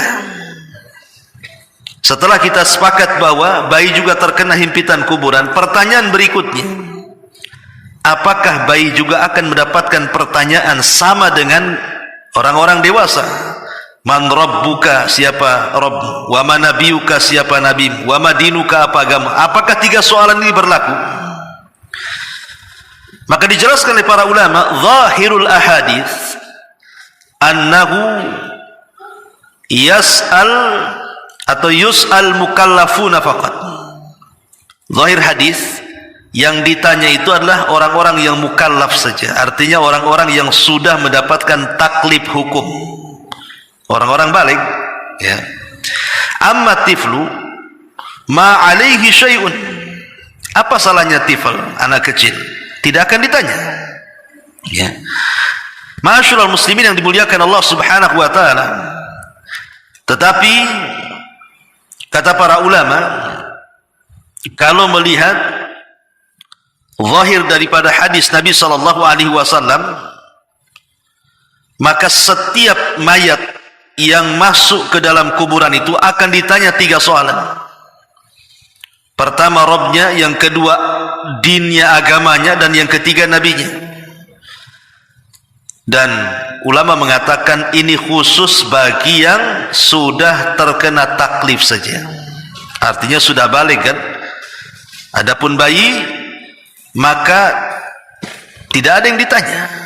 Apa yang mau ditanya? Ditanya soal apa bayi kan begitu? Tidak ada hukum taklif bagi dia. Tetapi sekali lagi ini masalah khilaf ulama. Ada yang mengatakan ditanya, ada yang mengatakan tidak ditanya. Tetapi pendapat yang kuat wallahu alam, berdasarkan ijma kesepakatan bahwa atfalul muslimin, anak-anak kecil dari kalangan kaum muslimin, ketika dia masuk kuburan kemudian mendapatkan himpitan kuburan, setelah itu arwah mereka langsung dibawa ke surga. Jadi arwah mereka, ruh-ruh mereka langsung dibawa ke surga. Ma'asyiral muslimin yang dimuliakan Allah Subhanahu wa taala, ada beberapa keutamaan yang harus dipahami. Kita tahu bahwa sering saya ulang-ulang, musibah kematian ini sangat menyesakkan dada. Apalagi yang meninggal ini anak-anak. Kalau yang meninggal itu mungkin suami atau istri atau orang tua, mungkin sedihnya tidak akan berlarut-larut. Tetapi kalau yang meninggal itu anak, biasanya berlarut-larut tuh sedihnya tuh. Dan itu dirasakan oleh Nabi SAW saat meninggal Ibrahim. Ingat, putra-putra Nabi SAW itu kan meninggal semua di waktu bayi. Dimulai daripada Qasim meninggal di waktu bayi. Kemudian disusul dengan Abdullah juga meninggal di waktu bayi. Kemudian disusul oleh Ibrahim, juga meninggal di waktu bayi. Dan yang paling menyedihkan adalah ketika kematian Ibrahim, sampai Rasul menangis. Ya. Nabi SAW sampai ditegur oleh Abdurrahman ibn Auf gara-gara menangis. Tapi Nabi SAW ingin menjelaskan kepada Abdurrahman bin Auf bahwa tangisan dia saat kematian Ibrahim itu bukan niyah, tapi tangisan itu adalah tangisan rahmat, di mana wajar namanya orang tua itu sayang dengan anaknya. Makanya Rasulullah SAW mengatakan di hadapan Abdurrahman, innal aina la tadma wa innal qalba la tahzan wa inna bi firaqika ya Ibrahim la mahzunun. Wahai Abdurrahman, namanya mata itu bisa meneteskan air mata, hati itu bisa sedih, tetapi perpisahanku dengan Ibrahim itu sungguh menyesakkan dada. Wa ma naqulu illa ma yarda rabbuna, tapi saya tidak akan mengatakan sesuatu kecuali yang diridhai Allah Subhanahu wa taala saja. Artinya Rasul itu sampai sesak dada ketika kematian Ibrahim. Apalagi saat kematian Ibrahim itu bertepatan dengan gerhana lagi, dengan gerhana matahari total lagi, sehingga orang-orang mengira bahwa gerhana itu terjadi karena kematian Ibrahim. Maka Nabi SAW kemudian meluruskan akidah itu dan mengatakan gerhana ini tanda dari tanda-tanda kuasa Allah. Allah sedang menakut-nakuti hambanya, bukan karena kematian seseorang, bukan pula karena hidupnya seseorang. Tidak ada kaitan dengan meninggal Ibrahim dengan adanya gerhana. Ingin meluruskan akidah di sini. Tetapi ma'asyiral muslimin yang dimuliakan Allah Azza wa Jalla, kalau kita melihat khususnya orang-orang awam di masyarakat kita ini, apabila Allah berikan musibah kepada mereka, anak mereka meninggal, bayi mereka meninggal, itu terkadang mereka sangat mengkhawatirkan bayinya, bukan mengkhawatirkan dirinya. Kan aneh kan begitu. Ada orang-orang tua itu yang ketika meninggal bayinya, dikhawatirkan bayinya. Seperti tadi yang saya contohkan, apabila hujan, dia terpikir, aduh gimana anak saya kehujanan gitu. Kalau panas terik, macam mana anak saya kepanasan. Kalau di malam hari dia berpikir sama siapa dia sendirian, sampai stres orang tuanya. Sebenarnya kalau dia tahu hakikat bayi itu meninggal, tidak ada orang tua yang akan sedih. Kalau tahu keutamaan dan kemuliaan orang yang mendapatkan musibah karena kematian anaknya yang belum balik atau masih bayi itu, tidak ada orang tua yang akan menangis. Justru sebenarnya kita yang masih hidup ini yang harus memperbaiki, bukan memikirkan orang yang sudah meninggal. Perhatikan beberapa keutamaan yang Allah Subhanahu wa taala berikan kepada orang-orang yang mendapatkan musibah kematian anak itu. Pertama, Allah akan membangunkan rumah di sorga. Dan ini berdasarkan hadis Nabi sallallahu alaihi wasallam, idza mata waladul abdi, jika anak seorang hamba itu meninggal dunia, jika ada anak kecil meninggal dunia, qala Allahu li malaikatihi, maka Allah akan memanggil malaikat yang mencabut ruh anak itu. Kemudian Allah mengatakan, qabadtu walada abdi, wahai malaikat pencabut nyawa, kalian telah mencabut anak hamba-Ku. Fayaqulun, maka malaikat maut mengatakan, na'am ya Rabb, iya, aku sudah mencabutnya. Kemudian Allah mengatakan, qabadtum samarata fuadihi, sungguh kalian telah mencabut buah hatinya. Fayaquluna na'am, maka malaikat pencabut nyawa mengatakan, iya wahai Rabb. Maka Allah mengatakan, madza qala abdi, setelah kau cabut nyawa anaknya, apa yang dikatakan orang tuanya? Fayaqulun, maka orang tuanya mengatakan, hamidaka wastarja'ah, mereka memujimu, kemudian istirja, inna lillahi wa inna ilaihi raji'un. Maka Allah Subhanahu wa taala mengatakan, ubnu li abdi baitan fil jannah wa sammuhu baital hamdi. Kalau begitu, bangunkan untuk hambaku sebuah rumah di sorga dan beri nama rumah itu dengan rumah pujian atau baitul hamdi. Lihat bagaimana hadis ini menjelaskan tentang keutamaan apabila Allah berikan musibah kepada kita berupa kematian seorang anak. Ya. Jadi Allah Subhanahu wa taala akan panggil tuh malaikat yang mencabut nyawa anak kita. Kemudian Allah tanya tuh, kamu yang mencabut nyawa dia ya kan? Kan malaikat maut itu kan bukan satu orang, bukan satu malaikat, tapi banyak rombongan. Jadi kan kalau kita bicara soal keimanan kepada malaikat, ada satu malaikat satu tugas. Seperti Jibril jelas tugasnya, Mikail jelas tugasnya gitu. Ada malaikat itu bukan satu tapi rombongan. Nah, seperti malakul maut itu kan rombongan. Bukan satu malaikat maut mencabut banyak orang, tidak. Malaikat maut itu banyak di mana-mana. Makanya terkadang biasanya kalau ada kematian satu hari itu biasanya ngerembet tuh. Besok mati, besoknya mati lagi, besoknya mati lagi, kan gitu ya. Jadi malaikat maut itu banyak, makanya kemudian kalau ada malaikat maut yang mencabut nyawa bayi, maka Allah akan panggil tuh malaikat itu dan dikatakan, betul kau yang mencabut nyawa si fulan, anaknya si fulan? Kata malaikat, iya. Engkau sudah mencabut anak yang paling dicintai oleh orang tuanya? Kata malaikat, iya. Maka Allah mengatakan, apa yang dikatakan orang tuanya? Di sini sebenarnya rahasianya, harusnya setiap orang tua kalau ditimpa musibah kematian anak, kalau anda ingin mendapatkan istana di sorga, lakukan dua perkara. Kata Rasulullah, hamidaka wastarja'a, puji Allah Subhanahu wa taala dengan ucapkan alhamdulillah. Dan yang kedua, katakan inna lillahi wa inna ilaihi raji'un. Jadi kalau anak kita meninggal dunia, kita katakan alhamdulillah, inna lillahi wa inna ilaihi raji'un. Itu dua kata. Maka ketika kemudian dua kata ini diucap, maka Allah katakan kepada para malaikat, ubnu li abdi baitan fil jannah wa sammuhu baitil hamdi. Bangunkan untuk hambaku yang berbicara seperti ini satu istana di sorga. Kasih nama tuh sorganya dengan baitul hamdi, rumah pujian. Luar biasa. Ini yang pertama. Yang kedua, anak yang meninggal dunia di usia balita, itu akan menunggu orang tuanya di pintu-pintu surga.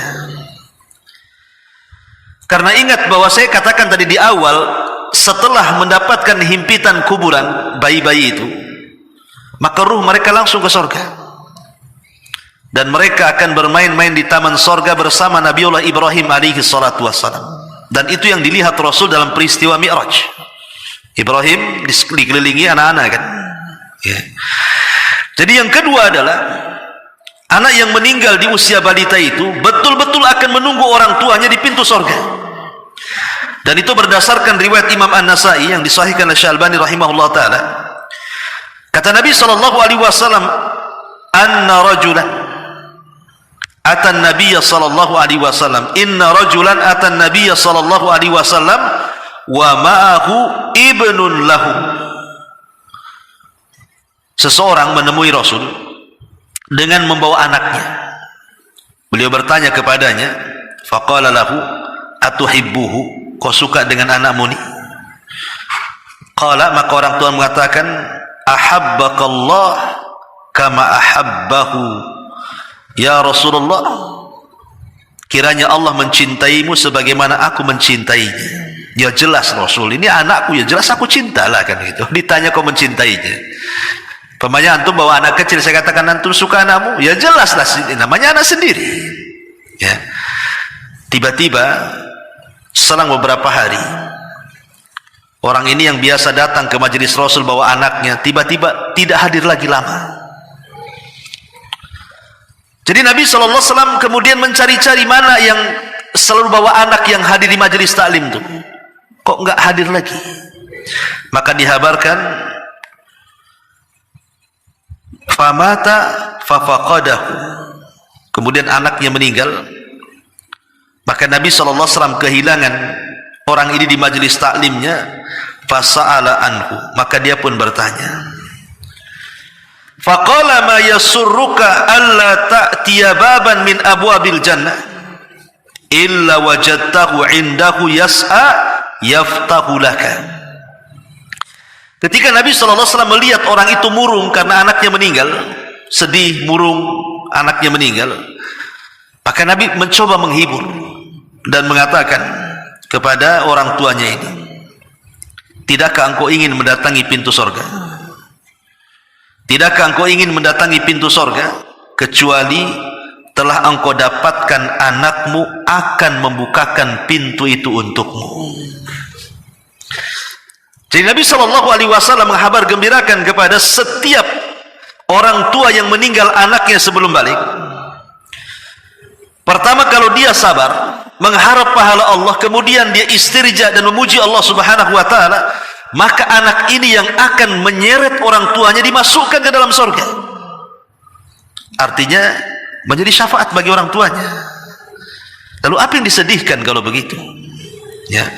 Kemudian yang ketiga, bukan hanya menunggu di pintu surga anak itu, bahkan menarik orang tuanya dimasukkan ke dalam surga.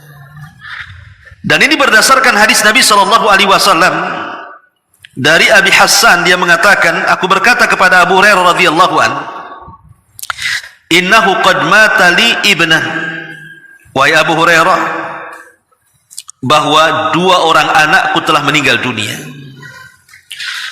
Fama anta muhadditsi an Rasulillah sallallahu alaihi wasallam bi haditsin tutayyibu bihi anfusana an mautana. Ya Abu Hurairah, pernah enggak kau mendengar entah sebuah hadis yang kau dengar dari Rasul supaya tenanglah hatiku ini, katanya.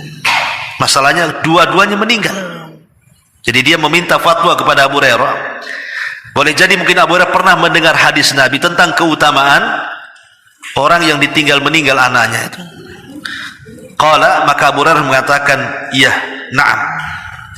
Kata Abu Hurairah, sigharuhum da'amisul jannati yatalaqqa ahaduhum abah aw qala abawayhi fayakhudhu bi thawbihi aw qala bi yadihi kama akhudhu ana bi sanifati thawbika hadha fala yatanaha aw qala fala yantahi hatta yudkhilahu Allah wa abahul jannah.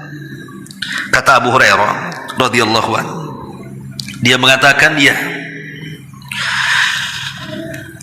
ada anak-anak kecil yang meninggal. Kata Abu Hurairah, anak-anak kecil yang meninggal menjadi anak-anak surga. Ditemuinya kedua ibu bapaknya, lalu dipegang pakaian ibu bapaknya sebagaimana saya memegang pakaian ini, dan tidak berhenti memegang pakaian sampai Allah memasukkannya dan kedua ibu bapaknya ke dalam surga. Jadi bukan hanya berdiri pintu surga sambil dipegang ini ya. Jadi pakaian orang tuanya itu dipegang begini, disuruh masuk ke dalam surga. Kan luar biasa gitu ya. Lalu apa yang disedihkan? Harusnya senang kalau seandainya anak kita meninggal, ya, secara lahiriah kita sedih, bagaimanapun itu adalah buah hati kita, kan begitu. Tapi buat apa dilarut-larutkan dengan kesedihan? Harusnya mereka itu bangga dan bahagia kalau mereka mendengar hadis ini, kan. Anak itu akan jadi syafaat, bahkan akan menarik orang tuanya ke dalam surga. Luar biasa ikhwatu fillah, muliakan Allah azza wa jalla. Bahkan lebih daripada itu, bisa menjadi hijab dari neraka. Dalam sebuah hadis Nabi SAW mengatakan, ayyuma imra'atun mata laha thalathah minal waladi kanu laha hijaban minan nar. Qala imra'ah wasnan, qala wasnan. Rasulullah SAW mengatakan, seorang wanita muslimah manapun yang telah didahului wafatnya oleh ketiga anaknya, maka mereka akan menjadi penghalang baginya dari api neraka. Ada seorang wanita bertanya, Rasul, bagaimana kalau yang meninggal satu orang atau dua orang? Kata Nabi SAW, ya, walaupun dua orang tetap akan menjadi penghalang dari api neraka. Artinya bahwa anak-anak yang meninggal dunia duluan daripada orang tuanya, kemudian orang tuanya sabar, ihtisab, mengharap pahala Allah, kemudian redha dengan kematian anaknya, maka anak itu akan menghalangi kita dari api neraka. Anak itulah yang akan menghalangi kita dari api neraka, sehingga kita akan dibawa oleh anak tersebut ke dalam surga. Makanya dalam sebuah hadis yang lain Rasul mengatakan, ma minan nas yutawaffa lahu thalathun lam yablughul hantha illa adkhalahu Allahul jannah bifadli rahmatihi iyahu. Tidaklah seorang manusia, dalam riwayat seorang muslim, yang ditinggal wafat oleh tiga orang anaknya yang belum balik, kecuali Allah akan masukkan ia ke dalam surga karena limpahan rahmat yang Allah berikan kepada mereka. Lihat di sini, berarti kalau kita kumpulkan keutamaan yang sudah kita bahas, berarti ada 4 keutamaan. Kalau seandainya di antara kita diuji dan dicoba, anak kita meninggal dunia dan mereka belum balik, ataupun balita atau masih kecil, pertama saya ulang, Allah akan membangunkan baginya rumah di sorga, dan rumahnya langsung diberi nama oleh Allah Baitul Hamdi, rumah pujian. Yang kedua, bayi itu akan menunggu di pintu-pintu sorga. Yang ketiga, bayi-bayi itu akan menggeret pakaian orang tuanya dan dipaksa masuk ke dalam sorga. Dan yang keempat, anak itu akan menjadi hijab, penghalang antara orang tua dengan api neraka. Ma'asyiral muslimin yang dimuliakan Allah Azza wa Jalla, sekarang pertanyaannya pun muncul. Kalau seandainya kita sebagai orang tua nih, kan rindu dengan anak kita yang sudah meninggal, akhirnya kita berziarah ke kuburan anak kita. Pertanyaannya, apakah bayi yang sudah dikubur itu, yang sudah berpindah alam ke alam barzah itu, mereka merindukan orang tuanya yang datang menjenguk dia ketika ziarah kubur, ataukah macam mana? Ya.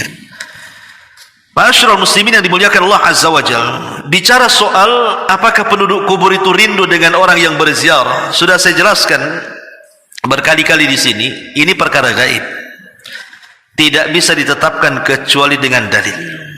Perkara gaib itu tidak bisa ditetapkan kecuali dengan dalil, dan tidak ada dalil yang menjelaskan perkara ini Tidak ada dalil kecuali ada beberapa riwayat. Contohnya umpamanya, ma min rajulin yazuru akhan lahu kana ya'rifuhu fid dunya fayusallimu alaihi illa arafahu wa radda alaihi salam.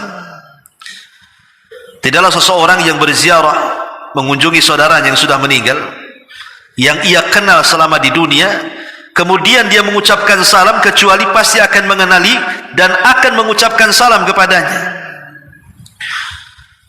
Seandainya hadis ini sahih, kata para ulama, boleh jadi mungkin orang-orang yang dikubur itu merindukan kita, tetapi bukan merindukan ingin melihat wajah kita, ingin melihat kondisi kita, ingin melihat penampilan kita, bukan. Kalaupun mereka rindu itu, rindu supaya kita mengirimkan doa untuk mereka. Tetapi ma'asyiral muslimin yang dimuliakan Allah Azza wa Jal, walaupun mereka mengetahui ataupun tidak mengetahui, maka kewajiban kita tetap berdoa kepada mereka. Dan ziarah kubur itu sering saya ulang-ulang, manfaatnya bukan kepada orang yang mati. Ziarah kubur itu manfaatnya kepada orang yang hidup yang berziarah. Ya, catatan di sini ya. Ziarah kubur manfaatnya bukan kepada yang dikubur, tapi ziarah kubur itu manfaatnya lebih kepada penziarah itu sendiri.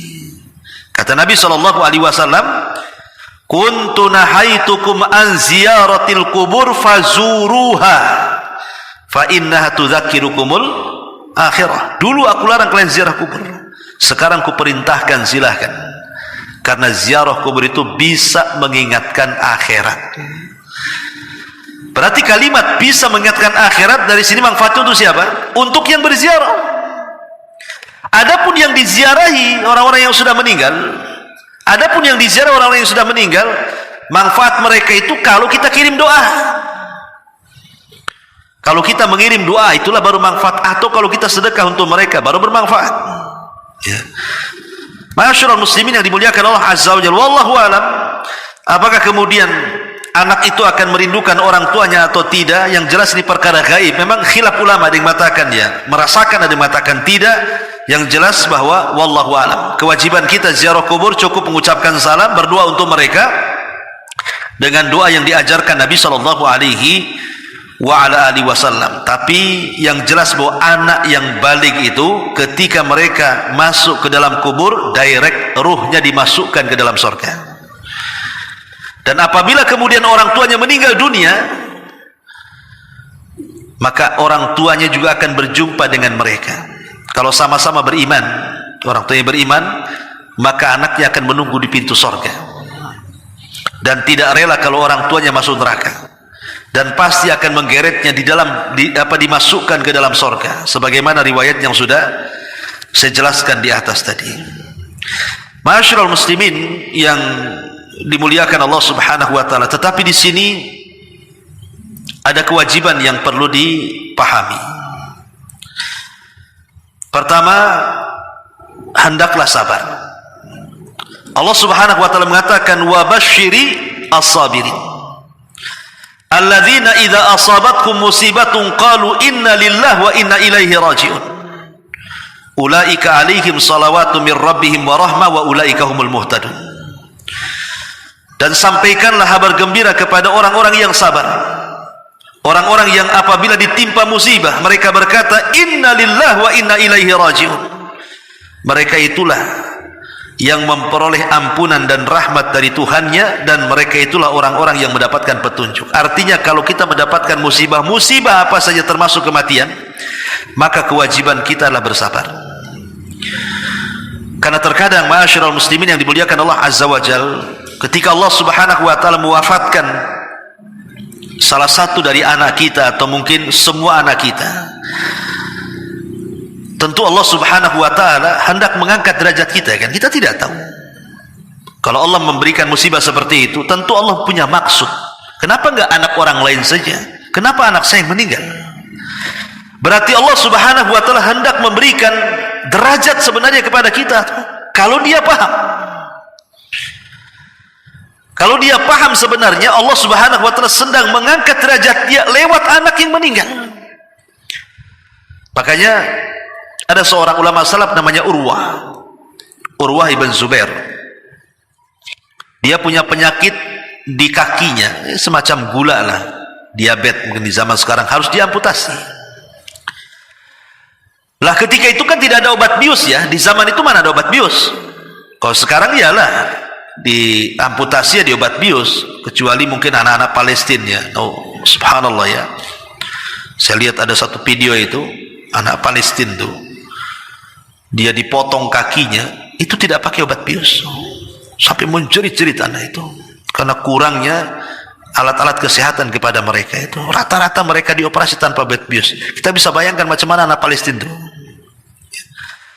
Jadi kembali ke kisah, Urwah bin Zubair ini disarankan oleh tabib untuk meminum arak, minum khamar.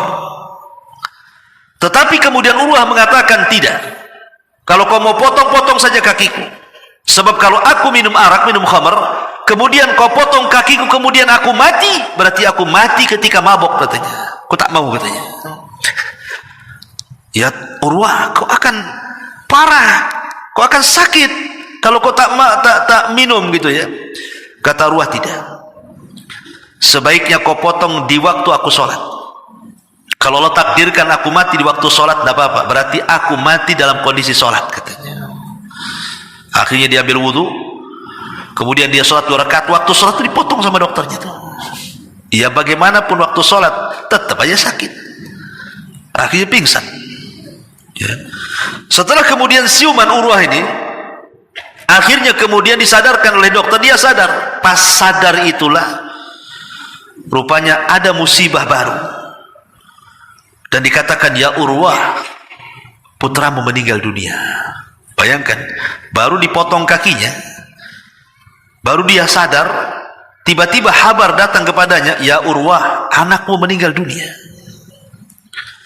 Tapi Urwah mengatakan, alhamdulillah ala kulli hal katanya. Alhamdulillah ala kulli hal. Dokter heran, kenapa Urwah mengucapkan alhamdulillah? Kaki dipotong alhamdulillah, anak mati alhamdulillah. Coba antum ngomong begitu ya, mobil antum dicuri orang, alhamdulillah. Kira-kira apa kata orang tuh? Rumah antum roboh tuh, alhamdulillah. Anak antum meninggal, alhamdulillah. Ada yang ngomong begini? Kalau ada orang begini, gila tuh. Itu gendeng katanya, orang gila tuh. Dia tidak paham perkataan Urwah alhamdulillah tuh. Kenapa Urwah mengucapkan alhamdulillah? Jadi sang dokter bertanya, ya Urwah, kenapa kau mengucap alhamdulillah? Kata Urwah, dok, Allah berikan 4 anggota badan, 2 tangan 2 kaki, kau baru potong 1, masih ada 3 lagi, alhamdulillah. Lalu kenapa anakmu meninggal kau bilang alhamdulillah? Anakku loh ada 6, kalau mati 1 masih tinggal 5, alhamdulillah. Gitu maksudnya. Maksudnya alhamdulillah itu bukan mengucapkan kepada musibahnya, tetapi mengucapkan kepada nikmat yang tersisa kepadanya. Jadi alhamdulillahnya itu kepada nikmat yang tersisanya, bukan kepada musibahnya. Kepada musibahnya kita katakan innalillah wa inna ilaihi rajiun, kepada nikmat yang tersisanya kita katakan alhamdulillah. Itulah yang disebut hamidaka wastarja tadi.